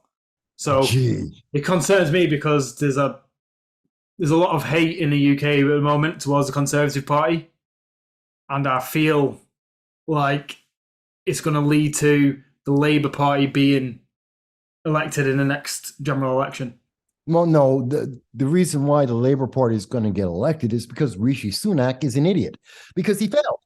He's a failure, much like Joe Biden and what we're seeing with Kamala Harris. And I believe I said that with you guys, he's a failure. Just like Liz Truss before him, they're failures. And we knew they were going to be failures. They had bad plans, big talk, bad plans, horrible execution. Again, I wanted Kemi Badenoch to get it because I thought she actually has her head on her shoulders. I've had lots of people argue with me with that. Fine. But everyone I talked to understood Liz Truss wasn't put in as PM because she's brilliant or had a good plan. And we saw she really didn't. And then Rishi got the job not because he was the best choice. In fact, he was number 2. So you got a less qualified person in because he wasn't the first choice in the first place, because his plans are bad. He's going to fail. He is failing, and he will continue to fail because he is at giving him the best outlook. He is a second best choice, which, and when you put that into the head of government, is failure. It's like taking a middle manager and putting them as the CEO of a corporation. They're going to fail because it's beyond their capabilities, the scope. They can't manage it. They can talk about it, make it sound great, but they fail. Remember the big thing, the one thing that we were actually counting on, or at least I was counting on from Rishi, is his big talk about immigration. He's going to make a change on the immigration. The one thing that I think he could actually accomplish, and there was political will amongst the people to do it, and he failed. You now have the highest levels of illegal immigration coming into the UK under Rishi Sunak. He failed. Yeah, you should lose. We have hotels that have been turned into sort of asylum camps, basically. Yeah, they're just full of in New York, and they're all military-age men as well. Like they're not families, which doesn't make sense. They should just be sent straight back. They should be sent right back, or make them work. Why are you in New York City? New York City is spending $60,000, almost double the average U.S. income, on putting illegal aliens in hotels. To live in 3- and 4-star hotels, have room service, and someone cleaning their room every day. We've actually thrown out homeless people to put in these illegal aliens to get this incredible amount of service based on taxpayer dollars. I believe the numbers are very similar in the UK to what's happening in New York City. And I have to tell you, I can't think of a bigger waste of money. You didn't ask for these people. You have no obligation to these people. They have violated your laws. They are criminals, and they are being rewarded. And you think by increasing the reward for making a crime that they're going to stop showing up? Like they're not talking to every one of their family members, everyone they ever dated, and say, come on down. We got free stuff. You can live in a 3-star hotel. You are a celebrity. Come on down. I would tell my family and friends that. I'd be evil if I didn't do that. And thus, it is the failure. He had an agenda. Shut down your coasts. Turn them back, not your responsibility. And he failed, which means Conservative Party should lose. We're an island as well, so it's so easy for us to stop people from getting in. We're an island, like there's only one way to get here on a boat. Yeah, it's a coast. You're coming in. How do we get there? We get on the beach. It ain't that hard. It's not like America with 2,000 miles of interconnected landways on the south and almost 3,000 miles of woodlands in the north that don't have fences that anyone can walk across. There's really, what, you're going to swim? I don't think so. We're going to see the boat. You're going to have a big boat or a small boat, but you got a boat because you're not getting across the channel without it. Guess what, buddies? We can find you. You're not coming from the North Atlantic version. You're not coming down from Iceland or from over in Norway. You're coming from France and you're coming from Europe, Belgium. We know where you're coming. This isn't that hard. If you actually want to have an impact. But he doesn't. He wanted to sound good. He wanted to get the votes. He wanted donations. The Conservative Party wanted the donations. They wanted to make people feel good, but there's no substance behind it. Why do you think they don't want to fix the problem? Because people are dependent. The more that you have a problem, the more people depend on you for the government, for being in control. That's why governments stop fixing things. It's like, why don't they actually make vaccines that actually cure anything anymore? The last thing we cured was polio. Why don't we cure things? Why? There's more money in taking the medication than actually having the cure. Same thing for governments. Oh, you're poor? Oh, don't worry. Just keep voting for me and I'll make sure you get a check. Oh, you need somewhere to stay? I'll make sure we will build government housing to put you in at a supreme discount that is actually counterproductive because it costs more money because of the taxes we have to raise for that and to upkeep this. But you're going to pay below market value for the top of the line best place that we can build. And we'll keep building them for you just as long as you keep voting for me, because the other guy is not going to do this for you. No one else is going to give you this free stuff. No one else is going to take care of you cradle to grave like I will.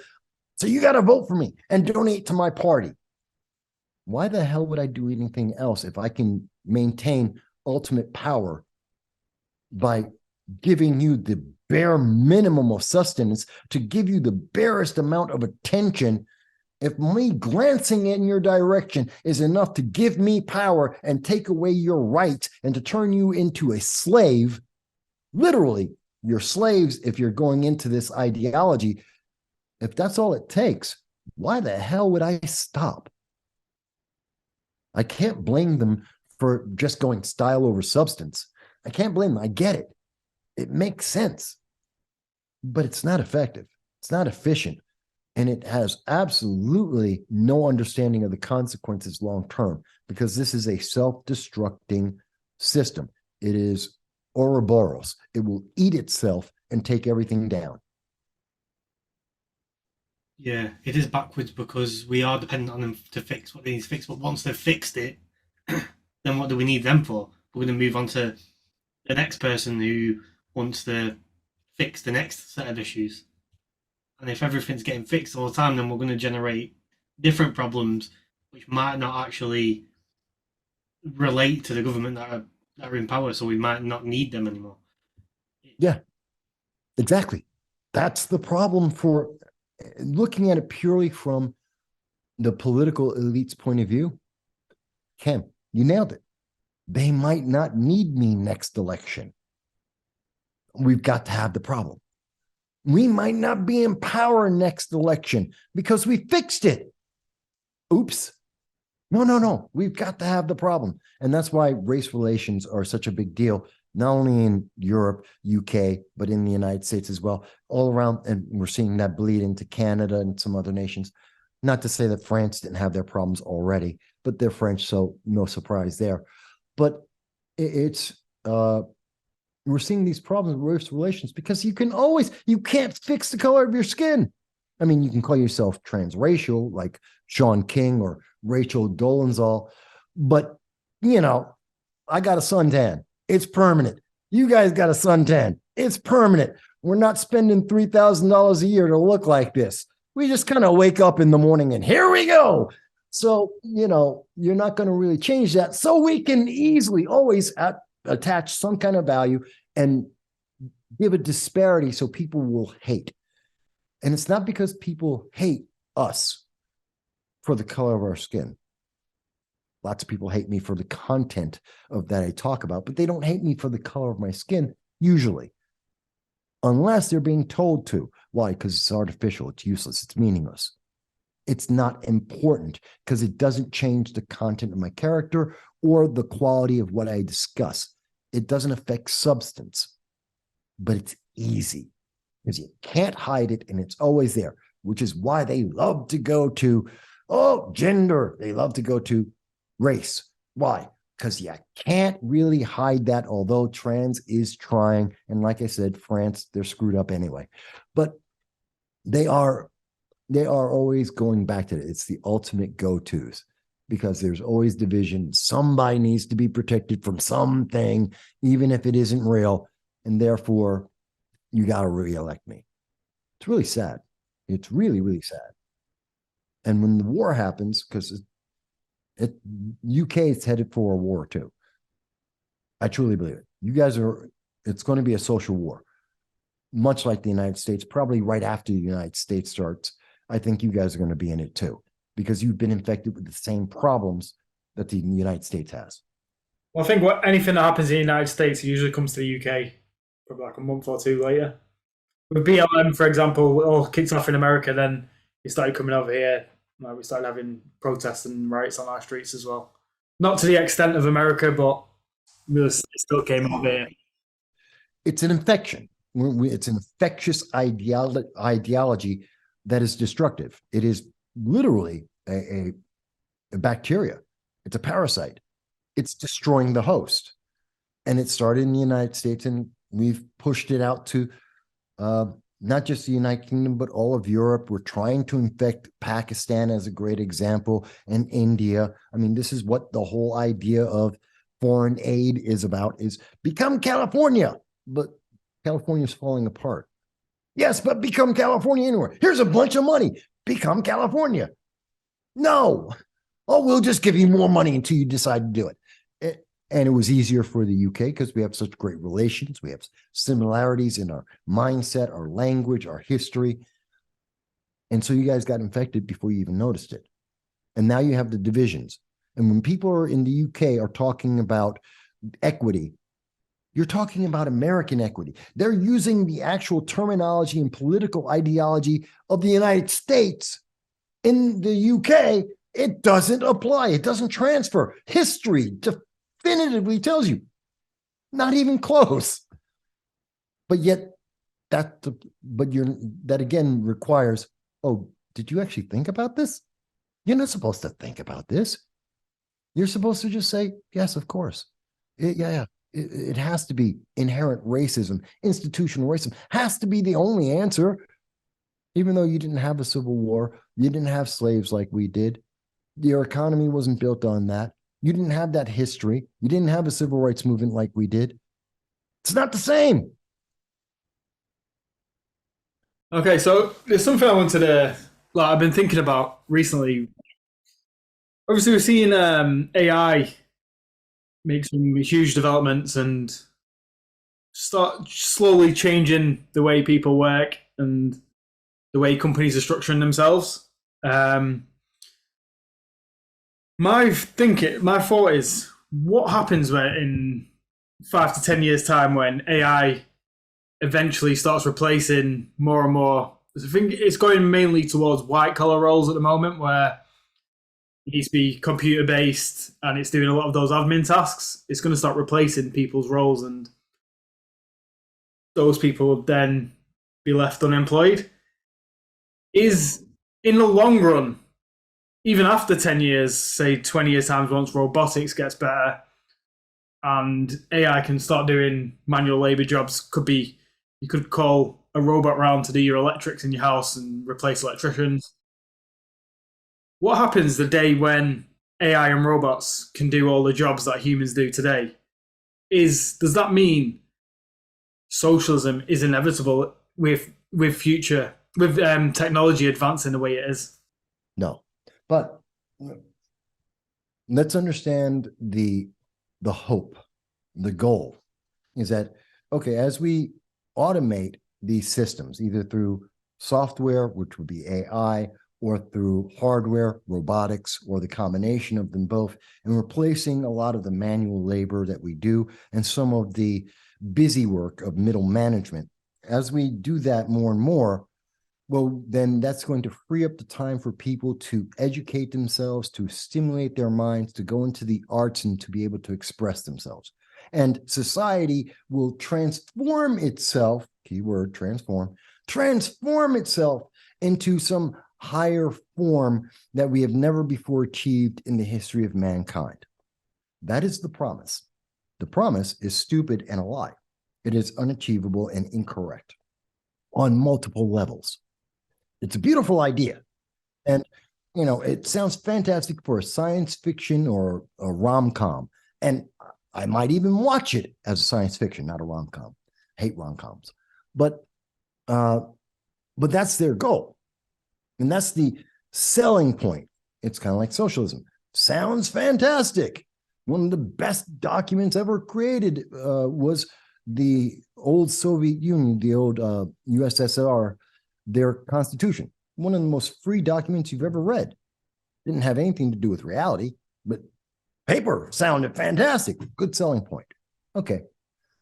What's the reality we're looking at? One, we're social interaction. We're beings that need to work. We need to have action. We need to be involved. When people stagnate, when they sit on a couch, when they get locked into their houses, when we're not able to interact with each other, not just in talking to them, but in doing things, we become ill. We physically have a reaction to that, whether it's in terms of the mental aspect or very often in our physical aspect. We get fatter, we get unhealthy, we get tired, lethargic, we have maladies that start affecting us more and more. It is bad for us because we're social interactive beings.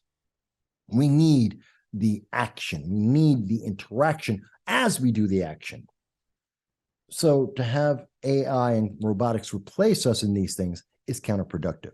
In addition, AI and robotics are never as inventive and innovative as we are. We created them. We programmed them. They're only as innovative as we allow them to be. And even if an AI is making itself, it's a copy of a copy based on a program, a set of parameters. It's even if we tell them to draw art or they only go by the parameters they know. And the next version is going to be programmed off of those same limitations, maybe a little bit wider, maybe a little bit smaller. But again, it's got limits because their world in terms of robotics and AI is black and white. It's on and off. It's yes or no. They don't have maybe or shades of gray. We do. So innovation, real success is always going to come out of individuals. And that takes interaction and it takes activity. So what you're looking at is you're going to have a large number of people who are going to become even more miserable. And this is really what's been happening with the more we go towards socialism, the more we go towards a one world mindset, we have more and more people who are miserable with their lives. Why? Because they are losing interactions, they're losing diversity, they're losing innovation, and they're losing their freedom. They're becoming more and more slaves. And we naturally, innately, genetically will rebel against that because it is dangerous to us. It hurts us. And we don't have to think about it. It is subconscious to say, no, I've got to fight that. A lot of people will override that because it is innate, and they will override it through their conscious actions to try and promote it. But if you just have two people in a room, they're going to try and fight against that. So what I think ultimately happens with that is you will have a Luddite movement, which is a anti-technology mindset that's going to take hold. and you're going to have more people. They're not going to exactly become Quakers, but they're definitely going to move backwards to be more artisans. You're going to see more people that are going to be fighting to become plumbers, to become electricians, to be able to do things by hand. You're going to see a different value. Oh, here's my handcraft. We see it now. Oh, I have a handcrafted desk. That's worth more than a desk at IKEA. Why? Because it's handcrafted, because the craftsmanship's there.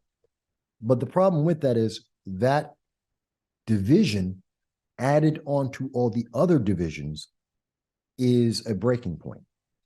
You can't have both happening at the same time. People are going to rebel. There's going to be fights. I don't think it's a civil war, but you're going to see a lot of infractions. It's going to basically be France on a Wednesday. You're going to have people protesting all over the place, burning down buildings and everything. No, I don't like the French. Mind you, let me rephrase that. I don't like the French government. I like some French people, not too many, but I really don't like the French government. That's me. So I pick at them when I can. But it's not wrong. Well, you mentioned that there's going to be a movement where people start rejecting technology or reduce. I think we're already starting to see sort of the roots of that. We're seeing people now move away from smartphones and they're buying dumb phones where you don't have access to the internet on that phone. You can just text and ring people on it. This is the third time this has happened. So this is the third wave of that same movement. Oh, okay. See, I was alive since we had pagers and before then. So I saw the whole movement transition. We went to pagers and we shrank the pagers. Then we went to cell phones, the big bricks, and then we shrank the phones. And intermittently in those process, we had a series of people who went backwards and went, no. Like I myself, I don't like having, oops. Well, there goes that phone. Hang on. My cell phone, which is luckily not broken. I don't like cell phones that are smaller than this. I can't stand those little tiny ones. I hated that movement. Shrink it to get into the small spot. No, I need something bigger. So that's again that same idea. Now, most people were thinking bigger was more archaic. Not necessarily. We're looking at this movement to a more simplicity and more individual autonomy. And that's just a natural reaction because what we're seeing in this movement towards progressive at all costs, no consequences considered, we know innately we're losing something. Some of those things are moral, like pedophiles. Some of those things are political, like income diversity. And some of those things are just human, which is just life, liberty, and the pursuit of happiness. No program, no computer can ever provide that. So that's why you're going to see, and it's not going to be a Luddite movement, but it's going to be very similar to that. And there will be a lot of people who are going to say, oh, you're just behind. You're just a caveman. You just don't get it. No, it's that they're tapping into something that is fundamental to what we are. AI has a purpose. Robotics has a purpose, but that is very limited. And we're not looking at the consequence of what happens when you give up that innate freedom and individuality for technology. You're losing something in that process. We haven't considered what is that consequence. And we're just running like, oh no, just do it. No, maybe we should slow down and think about and integrate and learn what are we giving up for this before we've given it up. It's a unique way of looking at it that you really don't hear about too much. Yeah, that is a very unique way of looking at it. Something I've definitely not thought about. Yeah, me neither. Because I always look at technology as like new technology. I find them exciting because they're new and what can it do? And the sort of shows how far mankind has come, like innovation wise. that they've managed to produce this product that can do everything, and you can hold it in the palm of your hand. Like, it's amazing when you think about what we've got. But what effect is that having on us socially? And it's had a massive effect, I think, on us socially over the last 15 years. No, it's longer. We've been doing this for 70 years. Television was created to educate. It was meant to be a tool to educate and inform. Television is now to promote ideology. Propaganda machine.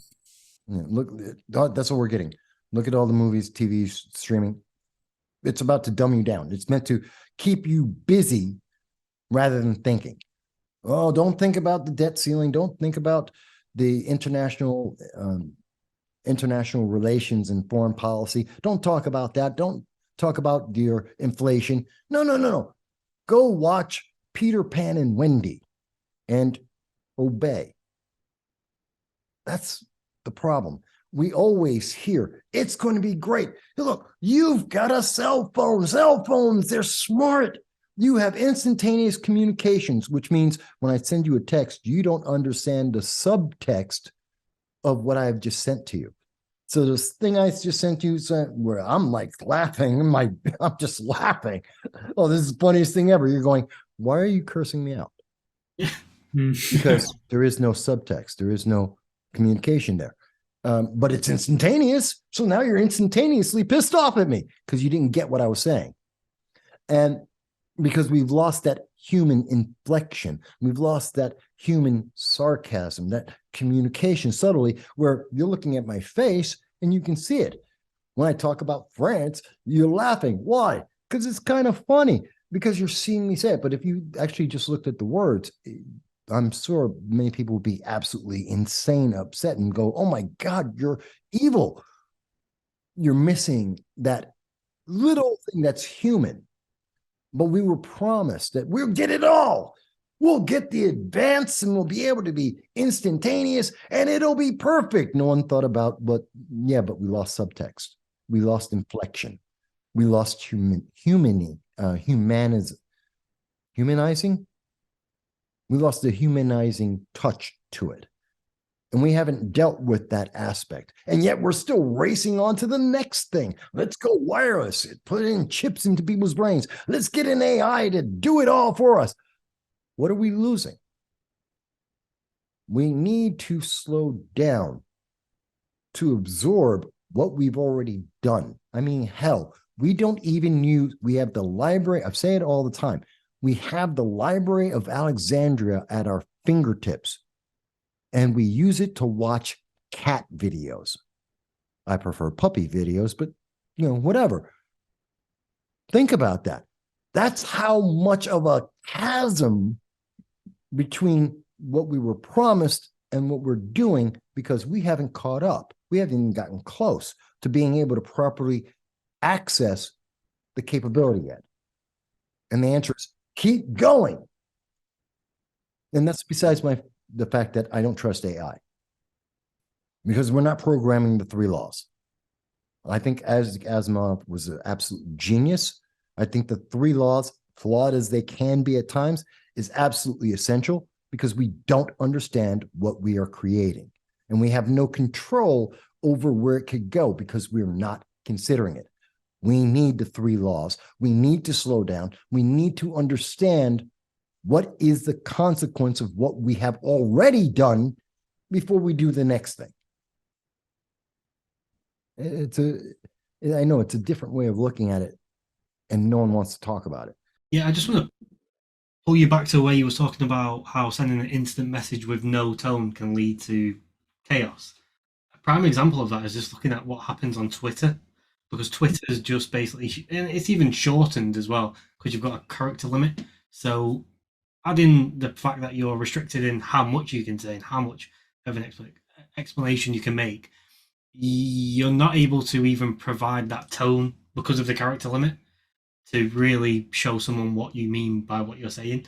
And that's why it wreaks so much havoc and chaos on the Twitter platform, because it's just words read at a tone that that person's emotion might be at the time. You might be angry and go on Twitter and read everything in an angry tone. So you're going to take that into a negative, perceive it as negative from the get go, and it's just going to breed more and more anger as it does, as we can see. Every time we look at Twitter, every time we look at a text, every time we look at a tweet, every time we have some kind of format like that, especially when it's so short that it's just a headline, it is meant to just grab an eyeball. It is not meant to convey an actual theme or thought. It's just not enough words. So what we are getting is a very truncated kind of overview of a theme, of a thought, because it's almost impossible. And you go through Twitter right now, 98% of everything that's out there is a truncated thought, a very truncated theme of what someone is trying to communicate, because there's not enough words to actually convey it. And so in that, and every time we consume these things, we are injecting humanism into it. We're injecting subjectivity, because we are subjective creatures. We're not objective. Even if you believe in existentialism, you have to recognize in that we are subjective creatures, not objective. And everything we do has some level of subjectivity to it. And if we're not getting that subjectivity between the interaction of human beings, with all of our social cues, all of our interactions, the movements of our faces and eyes and eyebrows and all that, if you're not getting those cues there, which we can still get wrong, I mean, ask a woman out for a date and see how that goes. You can still get it wrong, but yet now we have none of that. We have no input, and so we have to now put it in ourselves. We're going to get it wrong more often than not. And now we're magnifying that, because now we have AI that, again, has none of that, and it's now trying to work on a parameter. GPT is a massive left-wing program. It is an indoctrination program. It has been programmed to think from the left, and we are now using that to inject, without feeling, without intonation, without subjectivity, all of this information to a bunch of people who can't figure out how to use the Library of Alexandria without seeing a cat dance around on a piano key. That's a problem. But no one wants to talk about it. Why? Because the answer is we have to actually come up with a solution. We have to stop. We have to actually deal with it. We actually have to have a conversation, and we have to agree. That takes work.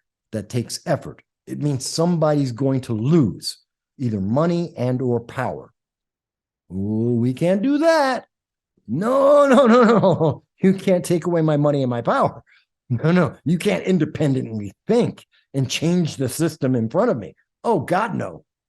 You have to obey. Don't stop. Keep going. Don't worry. We'll figure it out later.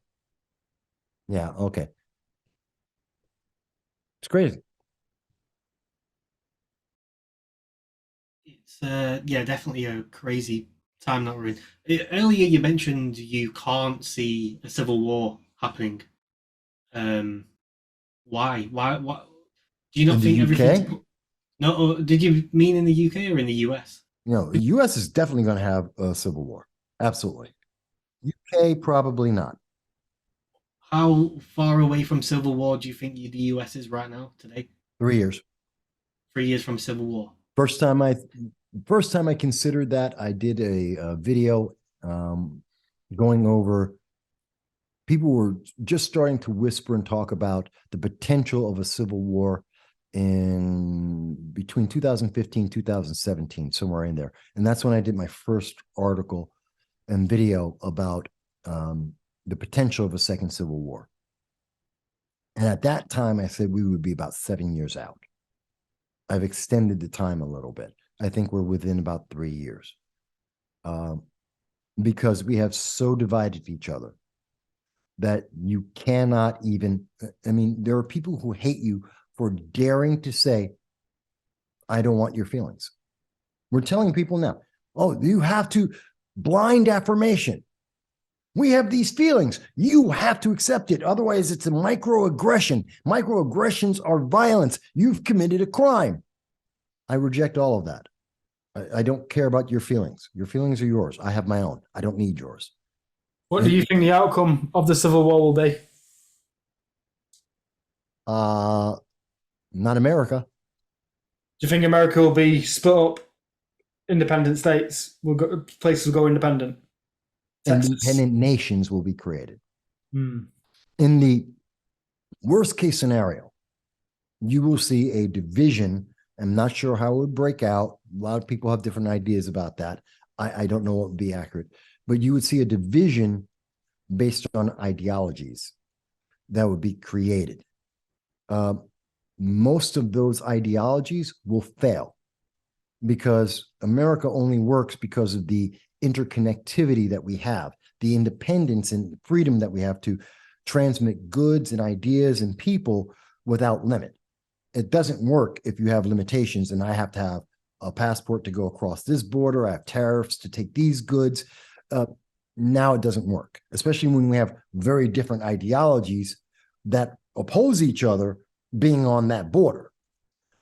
It makes it much more difficult. Those independent areas will, because they cannot transmit as easily, they will fail. They will become weak. They will be targets of terrorism. They will be targets of opportunity. They will seek out help. And nations of similar political ideologies, nation states, will see that opportunity and will go in and usurp them, especially in areas that are the more progressive and socialist they are, the weaker they will be, because we have a group, a generation of people who are incredibly weak, incapable of doing anything. They will need the most support because they're the least capable of doing anything for themselves, and they're so committed to the promises of that better rainbow unicorn future that they're going to welcome the import of these benefactors, these people who have the same ideology as them, and they're going to be subsumed. They're going to be overwhelmed, controlled, and they're gone. So you don't have America anymore. And that's going to be very bad for the world because the consequences of that don't stop here. They go everywhere. Yeah. Well, America's got they've got so much impact all over the world, like so much influence all over the world. This is why I think, this is why I'm so interested in American politics, because of how much impact, what happens in America, the impact it has over here, has in Europe, has in China, has in the Middle East, has anywhere. I can draw a direct line from virtually every domestic and or international policy of the United States. I can draw a direct line to how it's affecting other nations around the world, multiple of them, at every step. All roads lead to Washington. Yeah, literally. We are and many people have made the connection. We're Rome. We're the Roman Empire in the decline. We were Rome at the height. We're Rome in the decline now. Doesn't mean it has to fall apart, but it probably will if we keep going down the road that we're going down right now. Scary. Yeah. But it should be it's scary for me. I'm 55. It should be terrifying to you guys. Yeah. Because you're going to have to live with the consequences of this a hell of a lot more than I will. It's scary knowing China will probably be the next superpower. Good chance of it, especially if for China to ascend to primary superpower status, means the United States has to become a third world nation. Again, going back to economics, our economy would be destroyed. We lose the petrodollar, we lose the military supremacy. We are instantly a third world nation. We're slightly better than Haiti, and quality of life bottoms out. China takes over in its role, and they've been doing that. I mean, what did Macron recently say? Forget about it was a month and a half ago. Europe has to abandon the goals and ideology of the United States to support China. That he wants China to take more of a supremacy and leadership role in terms of peacemaking, negotiations, and trade. We have the same thing being stated by Trudeau out of Canada. That should start scaring people, that we're starting to hear these nations that traditionally have nothing and opposed China and communism are now saying, no, but they should be leading us. They have the right ideas, and we need to support those ideas. And I want to take you with me onto that side. That is a sea change. It means, and damn near inevitable, that we are now seeing this. And we've seen that shift over the last 15, 20 years. Be terrified. Transform America is an incomplete, it is a fractured sentence because it leaves out the subject. Transform America into what? Now we're seeing it. Now we're getting the end of that sentence. Should be scared. If the Civil War happens in America and the different states and areas in America break away from the United States of America, you get your socialist states and your capitalist states. Would the socialist states not then look to China and get backing from China and support? Yep. From China. So would that not make them more powerful then? Say Texas turns into Nope. its own independent state that produces. No, it turns them into Venezuela or Cuba. Puppet states. They become puppet nations.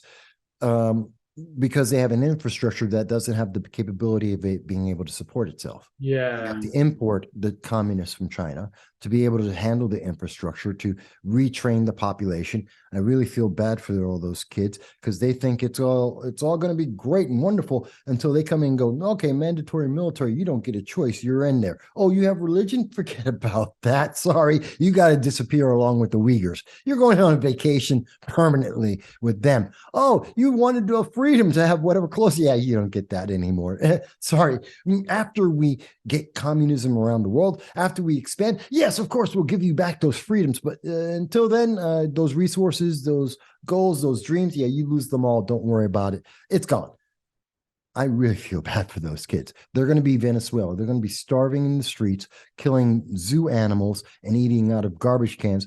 And the communists won't care because they don't care about that in Venezuela now. Why would they care that it's happening in what was the former United States? They're going to be here for the resources, and they don't give a shit about the rest. Yeah, as long as the top tier, the top party's happy. They're well fed. They're drinking red wine and eating steak. That's it. And they've got a bunch more recruits that they can throw in the front lines. They won't be the elite Chinese military that are going to be used to fight wars. No, they're going to be the fodder because they're incapable of doing anything. So throw them into the front lines. Let them soak up a bunch of bullets. So our guys, the Chinese main army, the main navy, they'll die a little bit less because those guys soaked up all the bullets. Let them go and take care of it. It is a horror show. But, I would like to be wrong. I want to be wrong. I would like to see us take a different path, not just to push it off, push it down the line, but to not have that as an eventuality. I don't see it, but I pray that that will happen because I am terrified by that eventuality, the consequences of that. And which is one of the reasons why I think no one wants to talk about it, because it's really a chilling and terrifying thought. Think about it, you're talking about 50 million, maybe 100 million people living like Venezuela. We don't have devastation like that in the world. There are no large nations with that many people that have that much poverty and squalor. It just doesn't exist in the world. Imagine when it does. So, do you think this is sort of inevitable? And if you get certain people like Trump in power, that's only going to push this socialism within America just further down the line? Do you think just the way things are set up at the moment is all pointing towards that happening? And say if you did get Trump in, and then you got someone else in 4 years after that, and someone else in 4 years, that it's just pushing it back by the 20 years. You would need a generation of individuals, not necessarily Trump, not necessarily DeSantis or Tim Scott or Vivek Ramaswamy or Nikki Haley.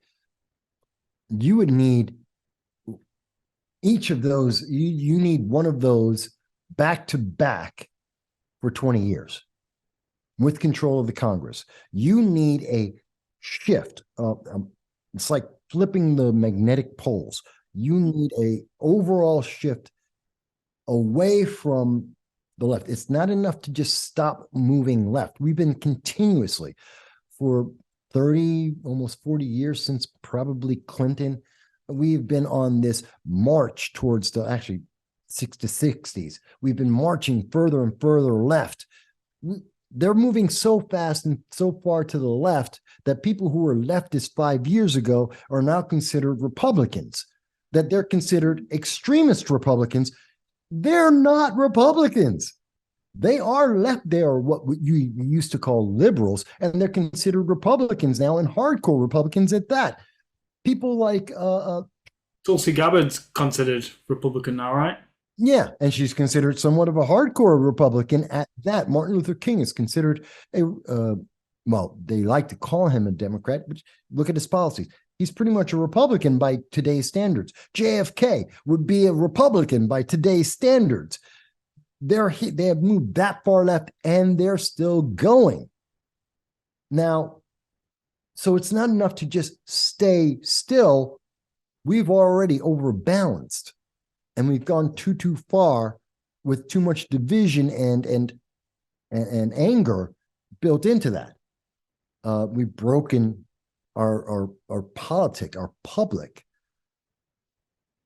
under the guise of uniting. Yeah, uniting. In other words, you're a slave. Stop thinking.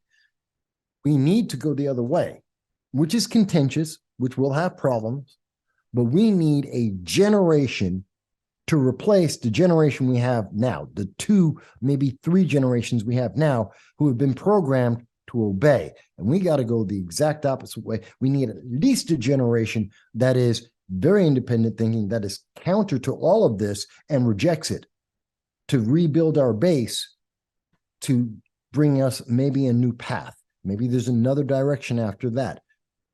I can't see that far ahead. I don't know what the outcomes would be. But without going through that entire generation, we're talking 20 years, without that, all we did is pause, and then we continue to go left. Yeah, I don't mean to sound sort of pessimistic, but it doesn't. I can't see how that generation could be here because of the way technology's run, entertainment, everything that everyone relies on today heavily, such as entertainment, because they come home from work. And even their company that they work for are pushing these same initiatives. So they get fed that through work. They come home to switch off and watch TV, and they're getting pushed the exact same thing. Their kids are going to school, getting pushed that same thing, and then they're watching TV at home after school, and they're getting pushed the exact same narrative. So I find it very hard to. I guess the only way a generation will change is if it does happen and they experience what socialism's like and they don't want it anymore. Too late. Yeah. Too late. Is it too late? Yeah, it's too late. Could the people not rise up? Will they be too weak to, right? Poland is a great example. Let's look at Poland, because we're talking about a nation that was subsumed by communism or socialism, which same difference. Really, they're the same thing. Everyone will go, but socialism isn't communism. Socialism is the precursor of communism. It is built into the concept of communism because communism involves the world. You need isolated socialist nations to create a global communist nation. They're the same thing. The principles don't change.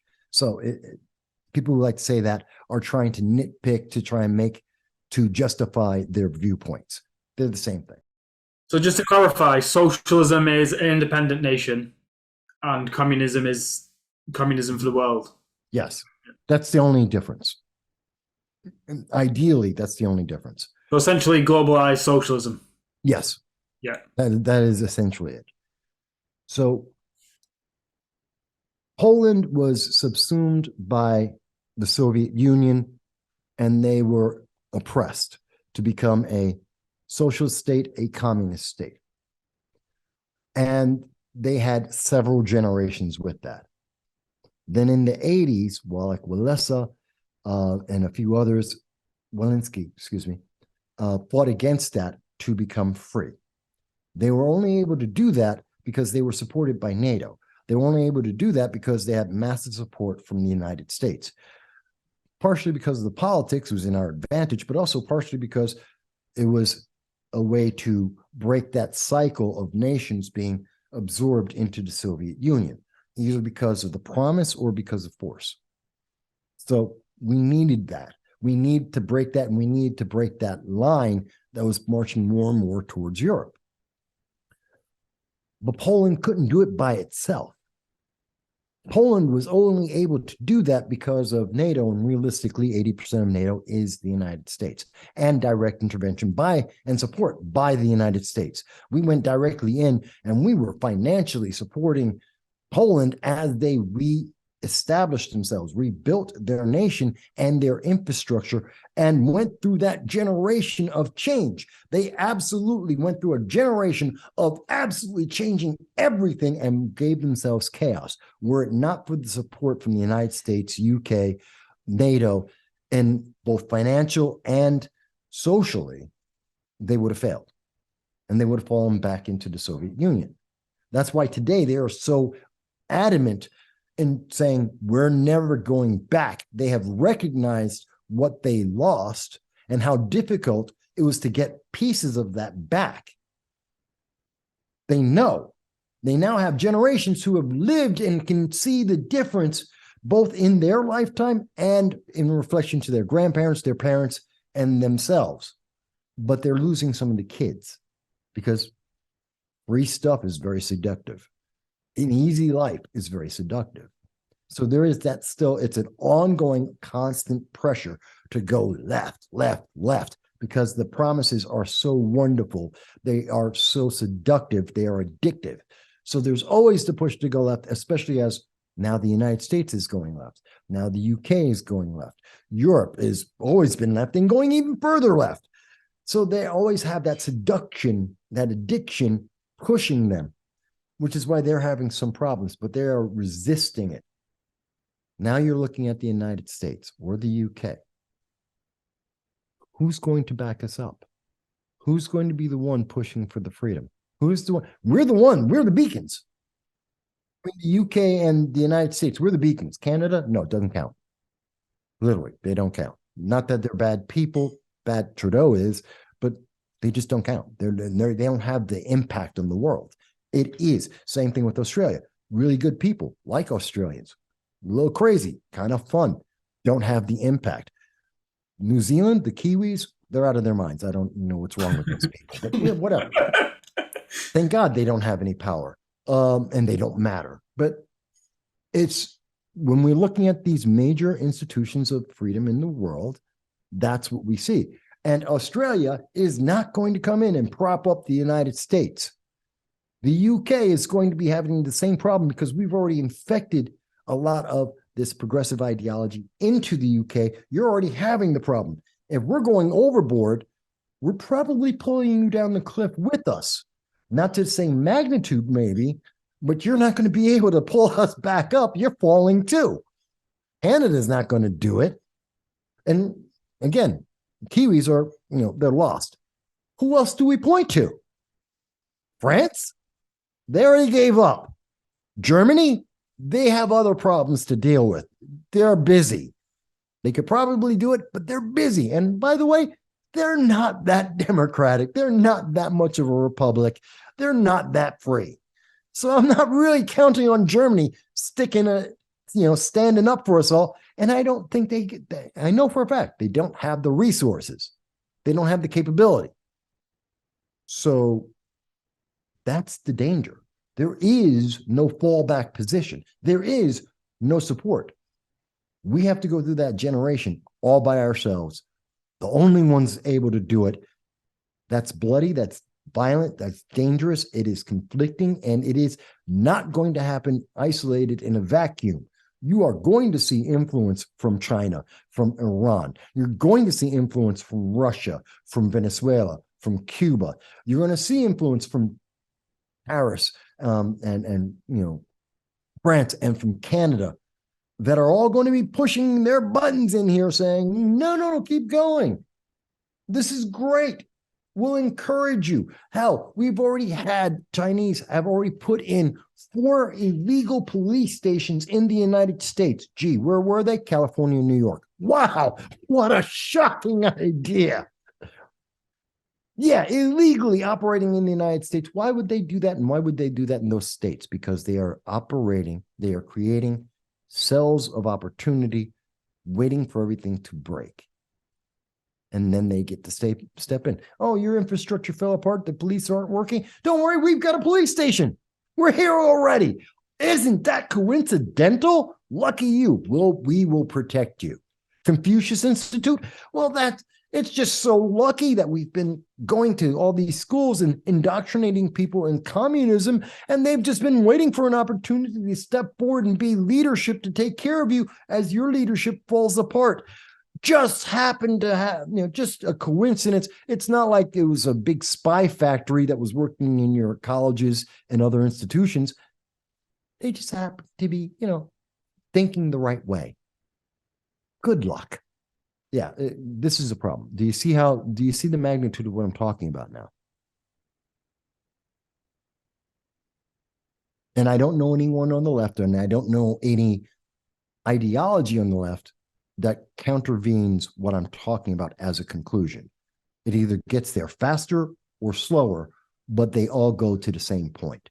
Nothing is going in reverse. Nothing is actually stopping or stagnating that momentum.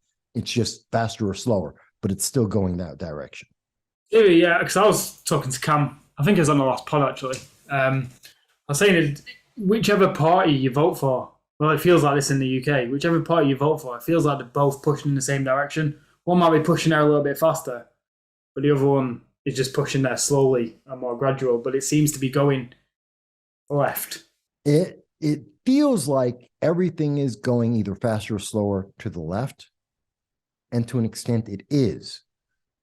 But that's more of a perception. It's because you're not seeing anything demonstrable that's stopping it. Mostly because for politicians on the right in the United States, if they actually push back, they lose power. So they can't use the full, for those, and I can't say everyone's like this, but there are some who actually want to pull back. They agree to some degree of what I'm saying. Not everyone does, but to some degree they do. And they do want to have that retreat. They want to pull back from that leftward movement, but they won't be around more than one term. They won't be around to be able to make an effective change because look at all that momentum you're fighting against. So there's a large number of people, mostly establishment Republicans, who say, well, we will make the change within the system. That effectively winds up being, oh, let's put some of the brakes on and slow down. Again, the momentum isn't stopped. It's just slowed down. But it's advantageous for them to keep going because all the media, all the advertising, all the conversations in college are still going to the left. It's still dragging them with them. They don't have the courage, the balls to actually stand up and go, oh, no, well, I don't care if I'm here for one term. We are not going here. Partially one of the reasons why they hate Trump so much is because he literally was I won't say he was taking us backwards or pulling us away from that, but he was a stop. Full stop. We're here. We're not going any further left. We are here and we are staying here, at least for a little while. And even Trump, if you actually look at his history, if you look at all of his policies, even he is trickling left, depending on the issue, depending to the degree. So even he isn't full stop. And they are absolutely, look what they've tried to do to him. Look at the nonstop attacks. Look at the vehemence they have against him, the vitriol, the poison that they tried to poison his campaign with the FBI, with the full force and might of the United States government at least once.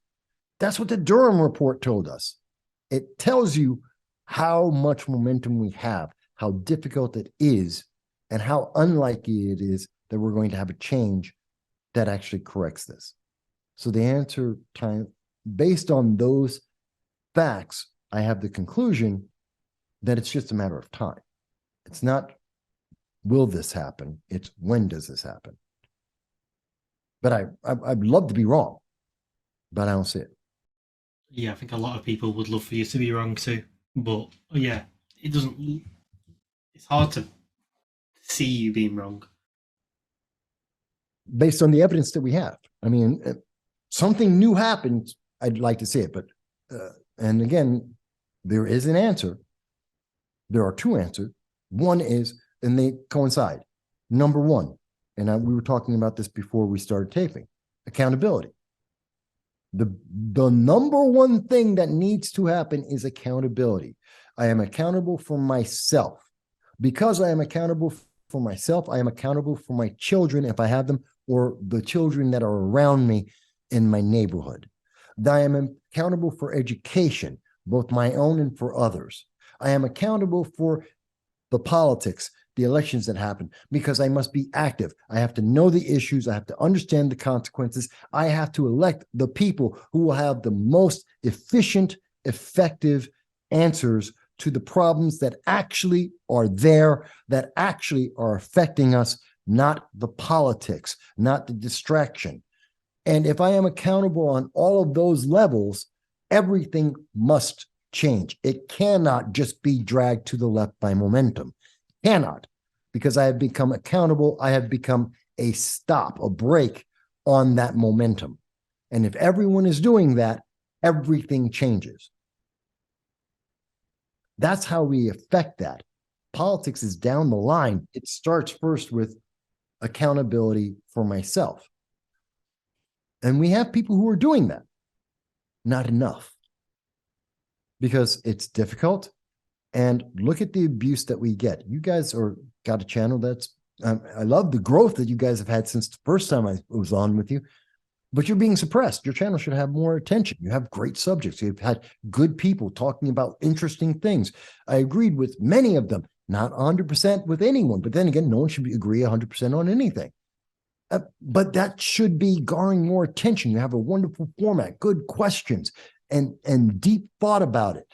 And what do we get?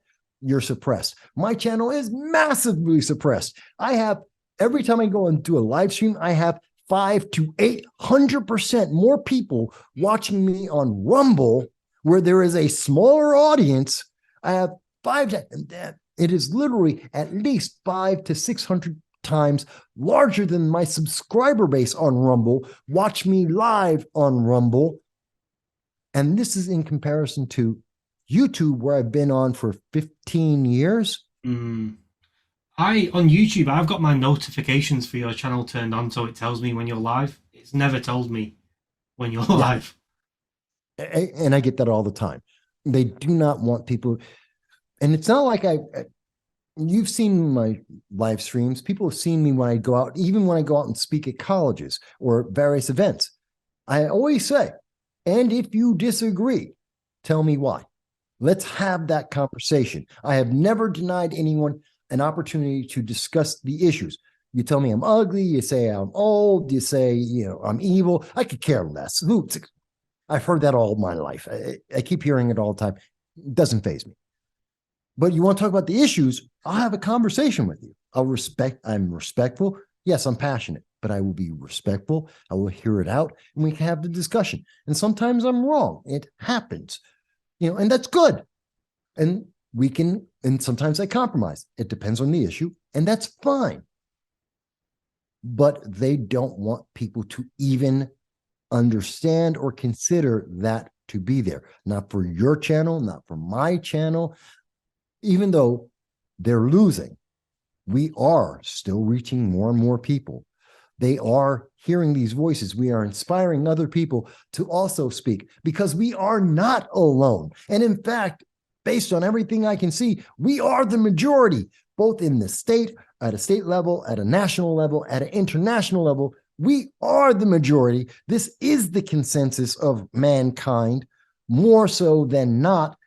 And we are popular. It's just people are quiet, but they're starting to speak up. Disney didn't lose half its value because people don't agree. It's the Little Mermaid isn't failing because people are just blindly obeying. We're not seeing She-Hulk, Velma, The Witcher Origins. I'm just pulling a bunch of these shows. Captain Marvel, which will do the same thing. We're not seeing these things fail and be rejected because people aren't willing, that there's only an isolated group of us, some minor fraction of the population. It's the majority. We're there. Bud Light, Target, we are seeing this. It just hasn't hit a critical mass. And I don't know if it's enough of a critical mass to take us to 20 years of correction versus a temporary pause. How big of a role do you think sort of corporations play? Because you've got obviously like the World Economic Forum, BlackRock, who would like to push everyone left as much as they can, and they're the ones who seem to have quite a big influence in pushing everyone left. But I can't see many competitors of big corporations who are doing what you said Trump did, for example, and got everyone to stop. I know that's in the politics realm, but in terms of corporations, how important is it to have big corporations helping people understand what's actually giving people more of a freedom, I guess? Corporations used to understand very clearly politics doesn't work in business. Let me correct that. Ideology doesn't work for business, because ideology divides. You lose customers, you lose strength. Corporations don't tell people what to do. People tell corporations what to do, because a corporation needs money. Whether they're making a profit or a loss doesn't really matter. If you don't have customers, if your product isn't moving, you lose. I don't care if the product is entertainment or a widget. It doesn't make a difference. If no one wants your crap, you go out of business. You could be $1 billion company and you will go bankrupt because no one's buying your product, no matter what that product may be. But corporations have, large corporations, the WEC, the WEF, have a large conglomeration of money and a good association with politicians, which means that they have government grants supporting the artificial base. They don't have the customers. They don't have a strong customer base. They don't have a good foundation, but they have the government supplanting them instead. So they're able to withstand the natural economic ebb and flow longer, to make them seem like they are immune. They aren't. They will fail as well. It's just a matter of when they fail. And the goal of these major corporations that are going into the ESG, the DEI, their goal is to convert enough customers to be able to support themselves without the government aid, because that gives them overwhelming power. They are pushing propaganda hard and fast because they have to find a foundation before anyone realizes they're tipping over. Because once they start tipping over, everyone goes, see, it didn't work. There's the answer. So it's an illusion of strength and power. Corporations can be powerful if they are operating under economics, of commerce, of business. Yes, there is a power there, and that power can have a major impact. But once you take that power and you apply it to ideology, you see a significant magnitude of diminishing returns. And the longer it lasts, the worse their return is going to be, because they can't sell ideology. You can preach ideology. You can teach ideology. You can't sell it.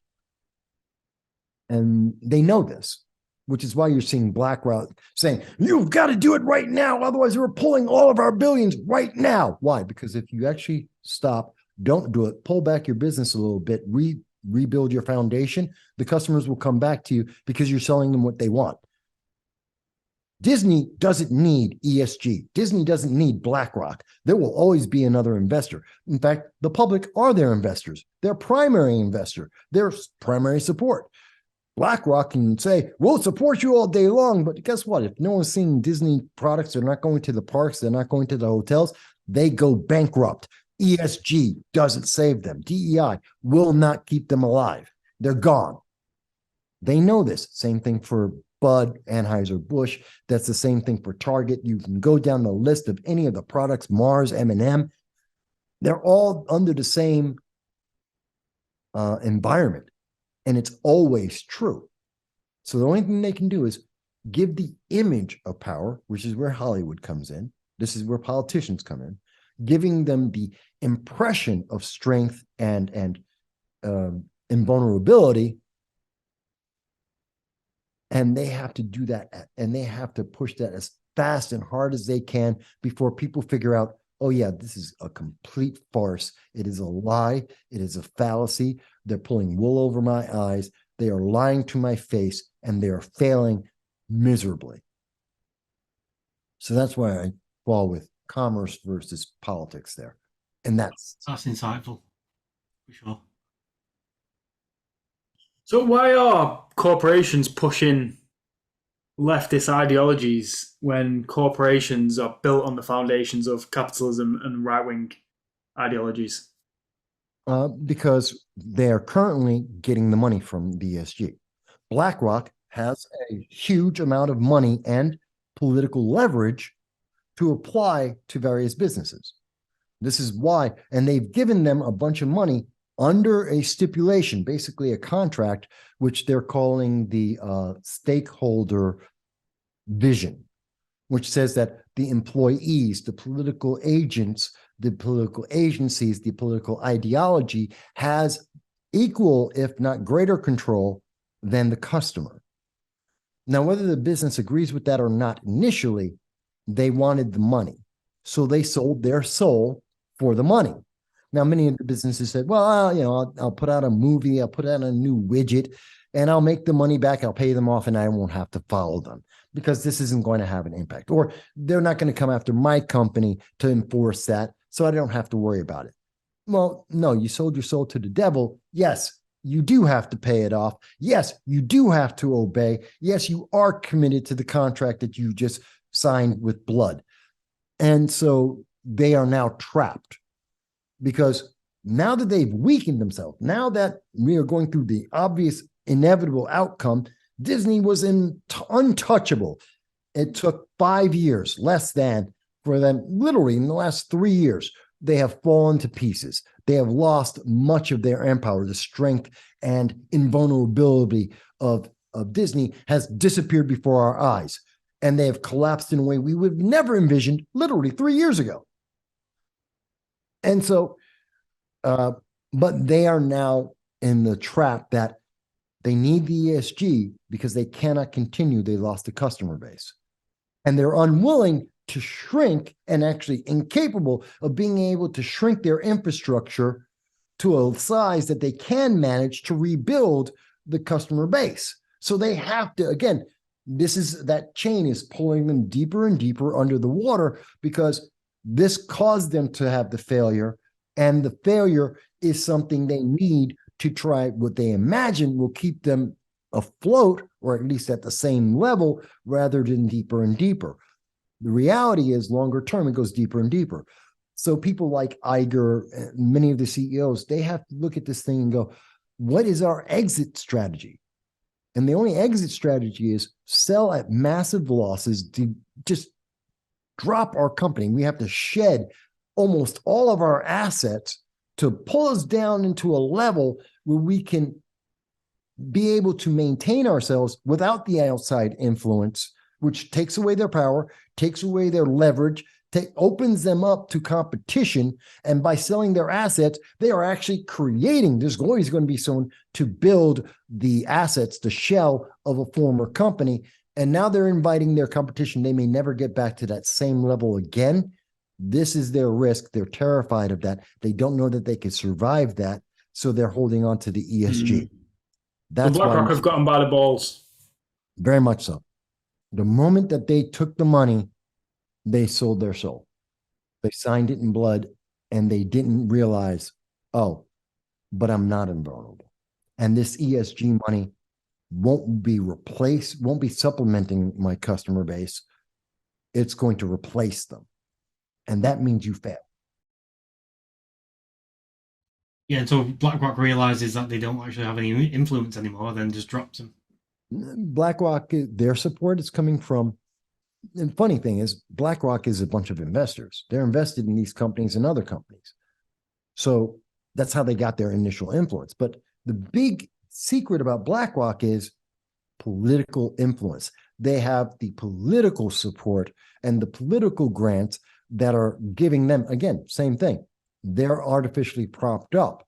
Even though the companies underlying their investments are failing, they're getting the outside influence and support from politics that keeps them at this level that they can then blackmail these other people. Also, banks. Banks don't want BlackRock to fail. Why? It's heavily invested with them. They fail, their loans fail, dominoes start falling. We start seeing more and more SVBs happening faster and faster. It's going to happen anyway.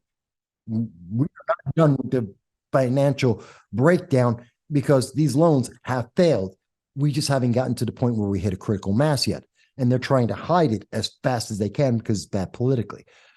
But it's the WEC, the WEF are supporting them. Again, goes back to a very small group of elites, a lot of political opportunists that have the control that are now using that to diversify into commerce, which is yet another form of propaganda. People like to say this is conspiracy. No, these are the facts that are in front of us. I'm just analyzing each point and going, wait a minute, that point directly influences yet another point. The logical consequence is X, which leads me to Y, which leads me to Z, to double A, blah, blah, blah. It is a logical progression. I'm just saying it out loud. Do you think these global elites are in bed with China also? Yes, for basically the same reason. So they can maintain their control by implementing socialism and communism around the world? Yes, because for them, but when we look at the WEC, the WEF, and China, they're looking for the same outcome. They have a separate input there. The WEC, the WEF are looking to be part of the Politburo as an effect, to be the upper ruling class, part of that oligarchy that is making the decisions that live an entirely different life than the mainland people. We saw that in the Soviet Union. We see that in China, North Korea. Again, go through all the different countries. You see the same thing. There is that oligarchy that have the control and power and live a substantially superior life to everyone in the main. And if you have to be in that scenario, if I have to be subjected to that kind of socialism, communism, where do I want to be? Do I want to be part of the Politburo or do I want to be in the masses? Screw you. I want to be in the power class. I want to be one of the guys helping to make the decisions and living a better, higher quality of life. The WEC has recognized that, the WF recognized that, and so they've made their allegiance and alignment to China. China is the motivating force. They are the largest, most organized, most consistent, and most successful form of communism and socialism in the world. Partially because of the number of people, because of the landmass that they maintain, the strategic positioning, and the fact that the bulwark, the buffer they had because of Russia. Russia was their buffer. Everyone was after Russia. They were the ones taking the brunt, and China was able to take all the advantages, take all the pieces of things that would work, and they had every deflection because Russia, Russia, Russia, and they could just build, build, build. And at the end of the day, the ideology of China has always been one China. You can invade China, you can conquer China. China will always win because eventually you become Chinese. They've had that ideology and that mindset for well over 1,500, maybe 2,000 years. So this is embedded at the core of everything they do, but it's also fits perfectly with communism. You will become us. We will be one. Well, one is China. Done. There you go.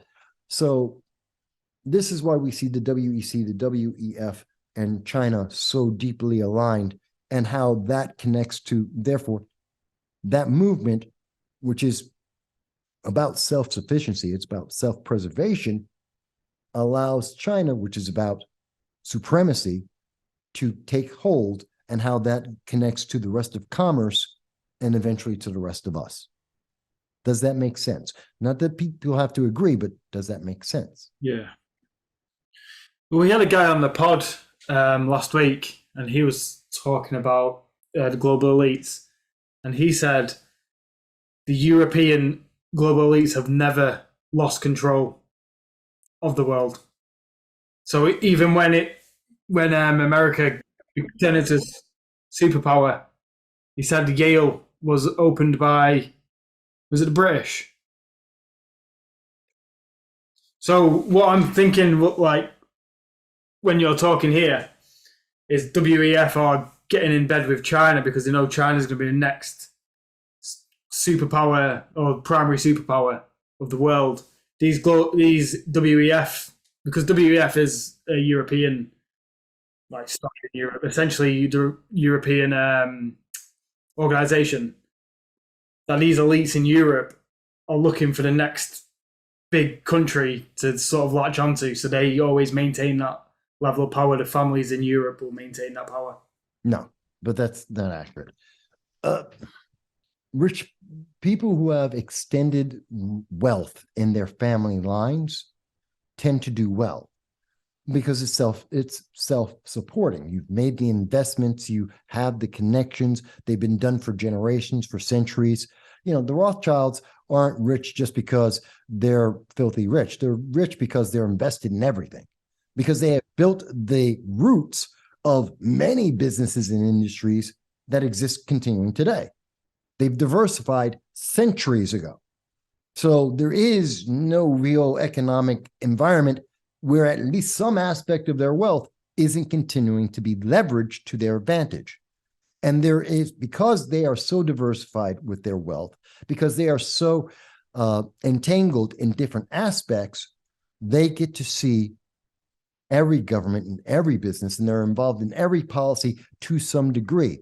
And where there is money, there is corruption, and there is power. Politicians will suck up to them to get some of that money so that they can get some power, which then conveys power to the Rothschilds. That's not because the Rothschilds are trying to be the power of the world, that they're trying to run it all. They're not that stupid. They didn't get that large because they wanted to run everything. They can't. It's too much. But they can run a lot of things, and then so do the other families. But again, they can't run everything. It's too much. They have aspects of it. They can have influence on it. But the moment they take their influence as demands and control, well, now you run into Disney. Now you run into ESG. It's the same, because now, again, you're cutting out the consumer and you're artificially inputting something that wasn't there before. It will not support itself. They will fall. If for no other reason, well, the Rothschilds are doing fantastic. Yeah, but the Kennedys hate your guts. You got too much power. You took something that they wanted, whatever it may be. Oh, China didn't want you to go there. They're going to work to undermine you, to take away some aspects of your power. And it doesn't take a lot, because when you have that big a chain, every time I take away one piece, I'm not affecting just one thing. I'm affecting the entire chain all the way to the top. I don't need to topple every business in the Rothschild empire. I just need to get a couple of key ones, and the rest of it will fall by itself. So, and they know this. They're not stupid. They know it is not, they're not unassailable or invulnerable or omnipotent. They're just well positioned. And when you're well positioned, you have leverage, push. Don't shove, push. I get the same result. I get the result I want. Because if I shove, now everything goes haywire. I'll just push. That's why I don't agree with when people say, oh, but they have all the power. No, they don't. They have influence. They don't have all the power. And they know it. And they don't want it, because then they're a target. So they know their place, and they know they've got their investments, and they know their place, and they know how hard they can push. Yeah, they know exactly how hard they push and where they can push, and they have the capability to do it, and they don't need more. Because if they do more, You're now a target. You've gone too far. You've pissed off too many people. You don't have enough support. It's too easy to target you. Why be stupid? And that's what they train their kids.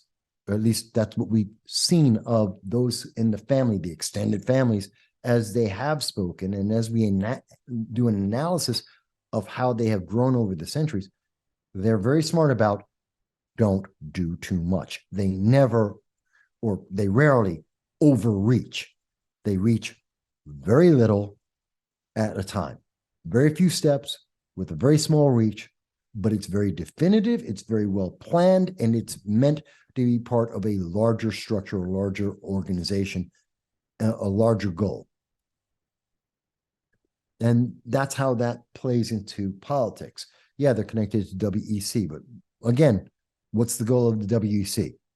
Not to be in charge, to be part of those in charge, to be part of the oligarchy. Would the Rothschilds want to be part of that? Fantastic. That's what they're doing now. They want to be part of those in control. They want the leverage. They don't want the control because that makes them a target. That's why China wanted Russia to be in charge, because everyone attacked Russia. Now we're attacking China, but they waited for their time. But they're always, as they become more the superpower, like the United States is, we're the target of an attack. England, the United Kingdom before us, the Great British Empire was a target. You get to be the king of the hill. Fantastic. You're also target number one. Everyone's after you at all times. Why do I want to be the target when I can just be part of the power? So what happens if socialism takes over the West, China becomes the primary superpower? 10 years into that, China's dominance, China go, do you know what? I'm sick of these European elites. Like, we'll just take all their assets, they're gone. Well, that you're making an assumption that's absolutely critical in that. You're assuming that socialism takes over the West. You're assuming that socialism works, that it functions in a manner that we have never seen before, and it has success that no one has ever seen happen before. Socialism fails. The larger a collective socialist or communist organization becomes, the faster that it falls apart. Because the more people that are involved, the more individuals are involved, the more conflicts that it has, the more that it will fail, because it cannot, once it gets to critical mass, it cannot have more force than the underlying people that they need to apply the force to. You just can't keep up with it. People will rebel, they will undermine you, they will attack you. You are a target at all times. I do not believe the West will become socialist. I believe they will flirt with it. I think we will see enclaves of it, just nests of this socialist ideology, this progressive ideology that will fester, but it will fail in each case. Just like, when we see China's in Africa, but Africa is not communist, and they've been there for 2 decades, but it's not all becoming that. Instead, we're seeing places like Burkina Faso, we're seeing places like Nigeria and South Africa. They're all fractured, and they're fracturing even more. What about in South America? China's been going after South America for a long time, going back to before the Cuban Missile Crisis in the 1950s. They've been after it because that puts them in a striking range of the United States. It's easy to influence us by easy access. And yet they have failed consistently to have a stronghold of any significance. And when they do get those strongholds, Venezuela, they fail. Bolivia, they fail. We've seen country after country, Peru, fail. They keep failing because they can't be supported. It isn't strong. And every time they hit critical mass, we see these collapses happen very quickly. So that's what I think is going to happen when you're talking about the West. They will make a surge toward this. There will be a successful surge towards the progressive ideology, and it will collapse under its own weight. And that's why I say this is such a troubling thing to me. Not because I think the progressives win and that the world becomes some communist state. which might be good if you believe in if you think Marx perfectly identified what would happen when all human beings are doing the same thing at the same time, which is literally, we're not ants. And even ants have more individuality than that. But what we're going to see is this. No, you see the failure. It just collapses. And that's the problem, because it will collapse. It will fall apart. And that's why I'm so scared, because what happens to the world when everything is falling apart? It's basically World War I on steroids. It's everybody for themselves. We redraw all the lines, all of them. And God forbid, and if you're doing that, we have elements of the world at this point, Iran, but not the only Iran, but Iran, that go, yeah, screw the lines. It's all or nothing. Believe what we believe or die. They're willing to kill their own kids. Again, going back to, this is the message that nations are putting out for the rest of the world. If Iran is willing to kill schoolgirls with poison for daring to learn how to read, what the hell do you think they're going to do to everyone else with a nuclear weapon? What's going to hold them back? Because you don't believe exactly what we believe. Those girls, we did not, Iran says they don't believe the girls should be able to read, and they are willing to kill them to stop them. What the hell are you going to do to every other nation in the world? Consequences then come through. If the world is fighting, things are collapsing. And these guys they're motivated by not power, not money, well, not directly money and power, ideally by religion and religious fanaticism, religious adherence to their fanatical ideals. What stops them? That's the scary world that I see. That's the scary world that I envision being a potential, which is why I don't want it to happen and why I try not to let it happen. I guess that's why having a voice and having these channels is so important, to make people aware of it, because a lot of people are not aware of the moving pieces of the puzzle which are happening right in front of us, but no one's looking at them. Well, no one points it out.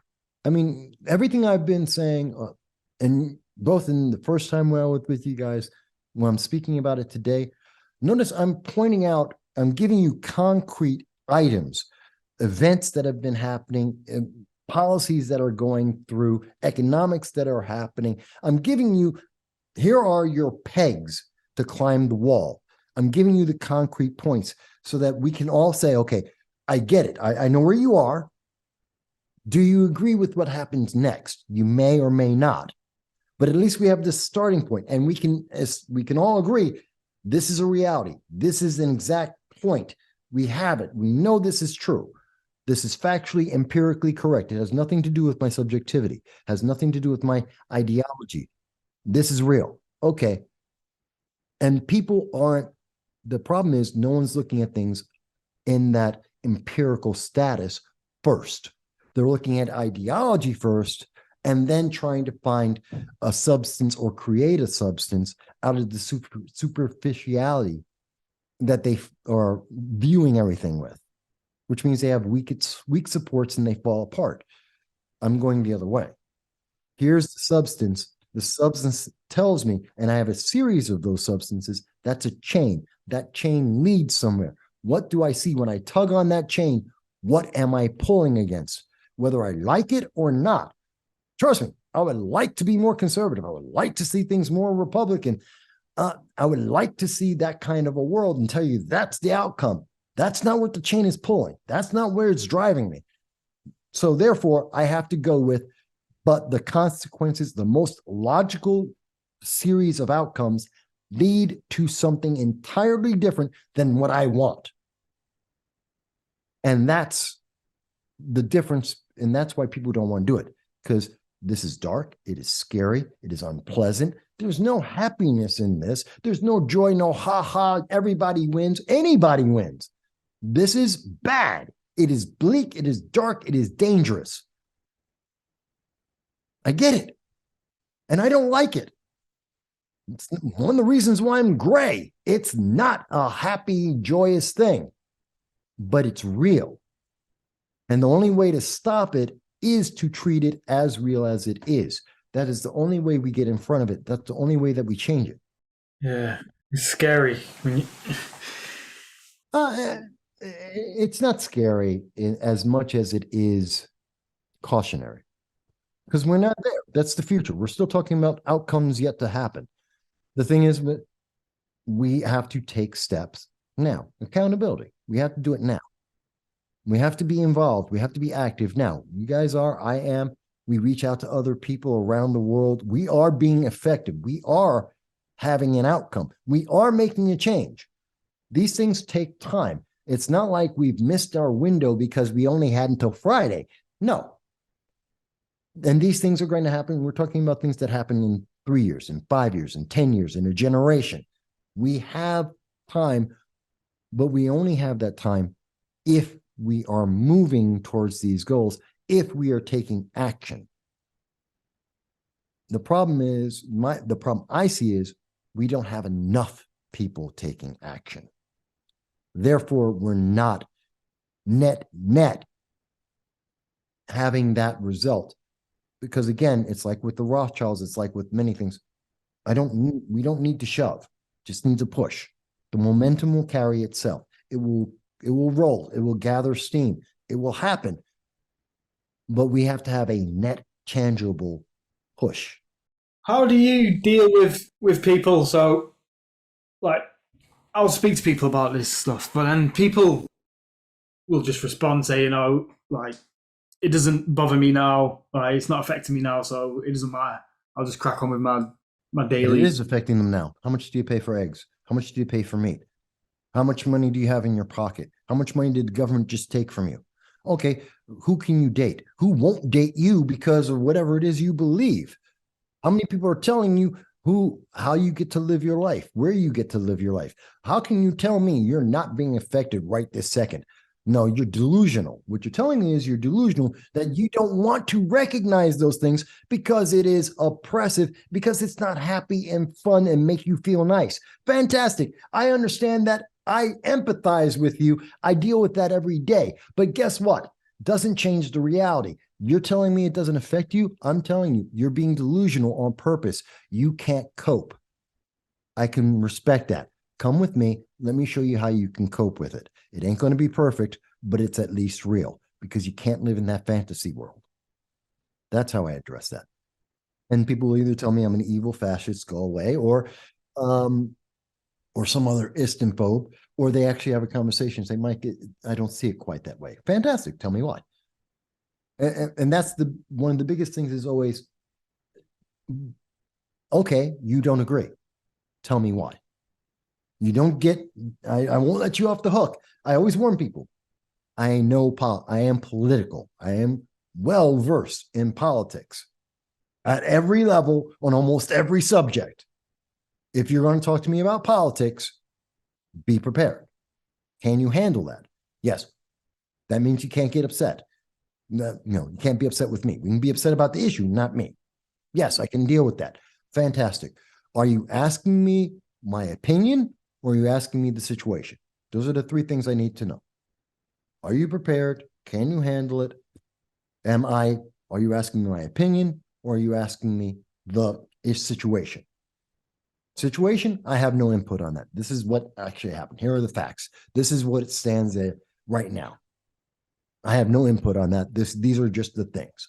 Oh, what's my opinion? Well, based on those facts, that empirical data, here's what I think that leads to. These are the consequences of that I think are logically the next thing to happen. Maybe I'm right, maybe I'm wrong. We can have that discussion. That's a different input. But when you say that to people and then they go, oh, but I don't agree. Great. Why? You don't get an out. You've now engaged. You've accepted the terms. You know what you were doing. Great. You're an intelligent human being. I respect that.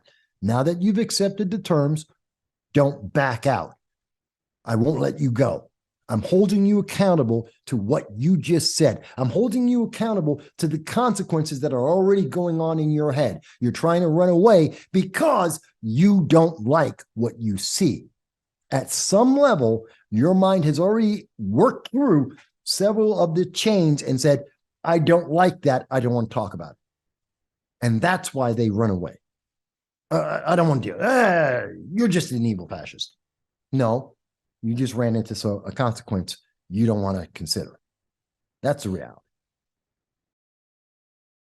I hate it when leftists use the insult fascist, because how is somebody who's fighting for freedom a fascist? They're not.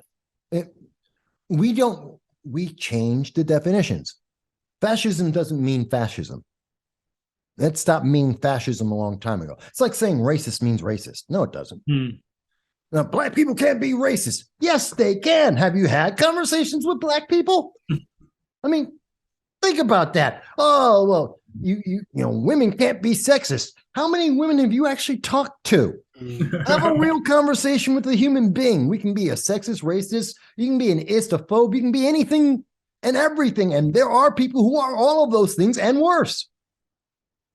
But they say, oh, but it can't be. No, you don't want it to be, because that leads to a conclusion you can't cope with, that you don't want to address.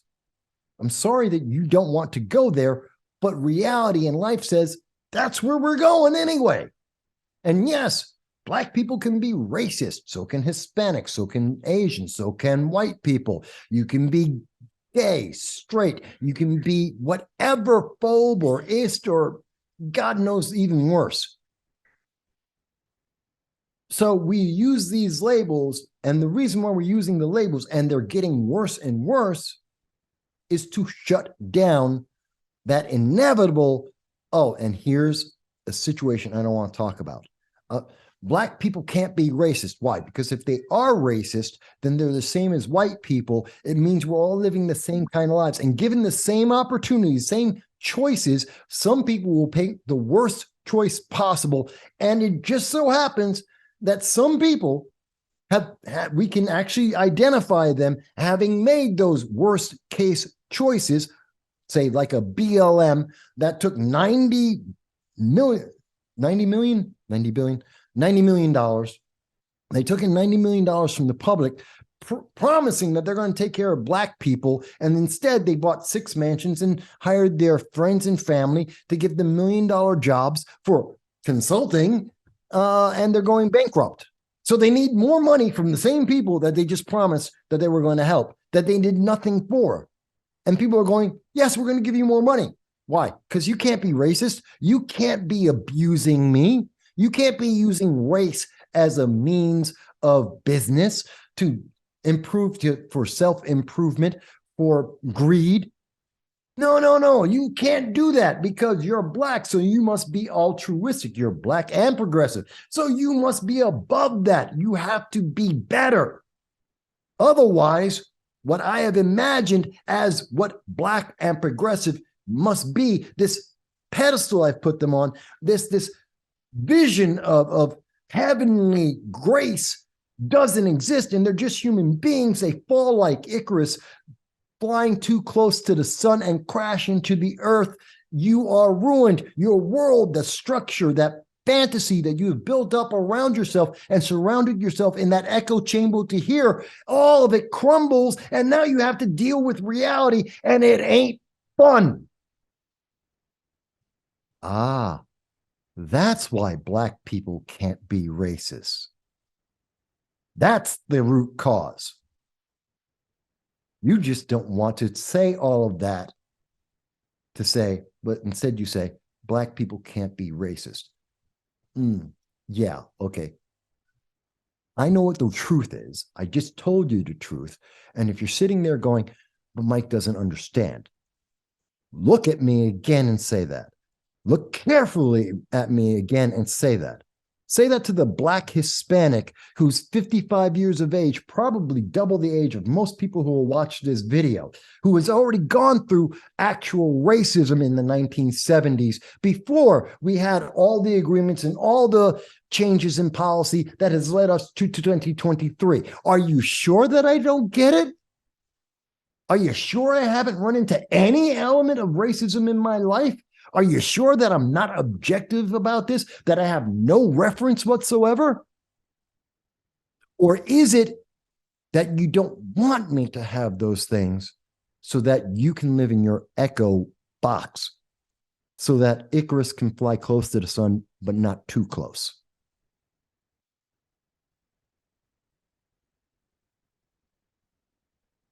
And I'm going to get hate mail on that one.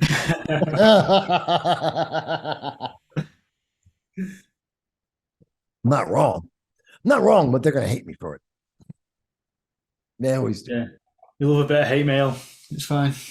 I'm puncturing their, puncturing their wind. Well, I'm not Don Quixote. There's another analogy there, but I'm taking this wind out of their sails because it's not productive to them or me.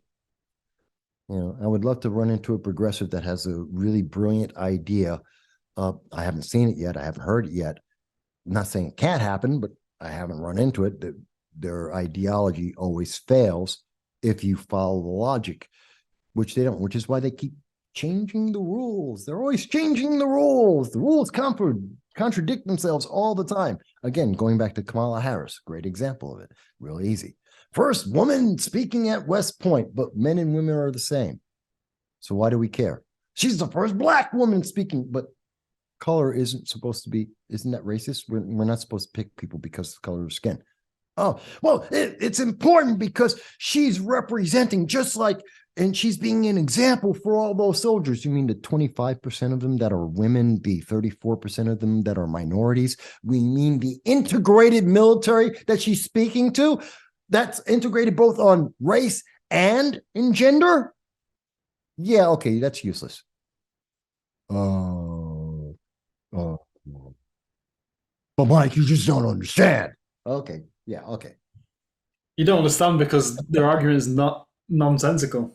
It's null and void. It doesn't make sense. Even from their point of view, it doesn't make sense. We've got to support diversity. It's already diverse. The military's already diverse.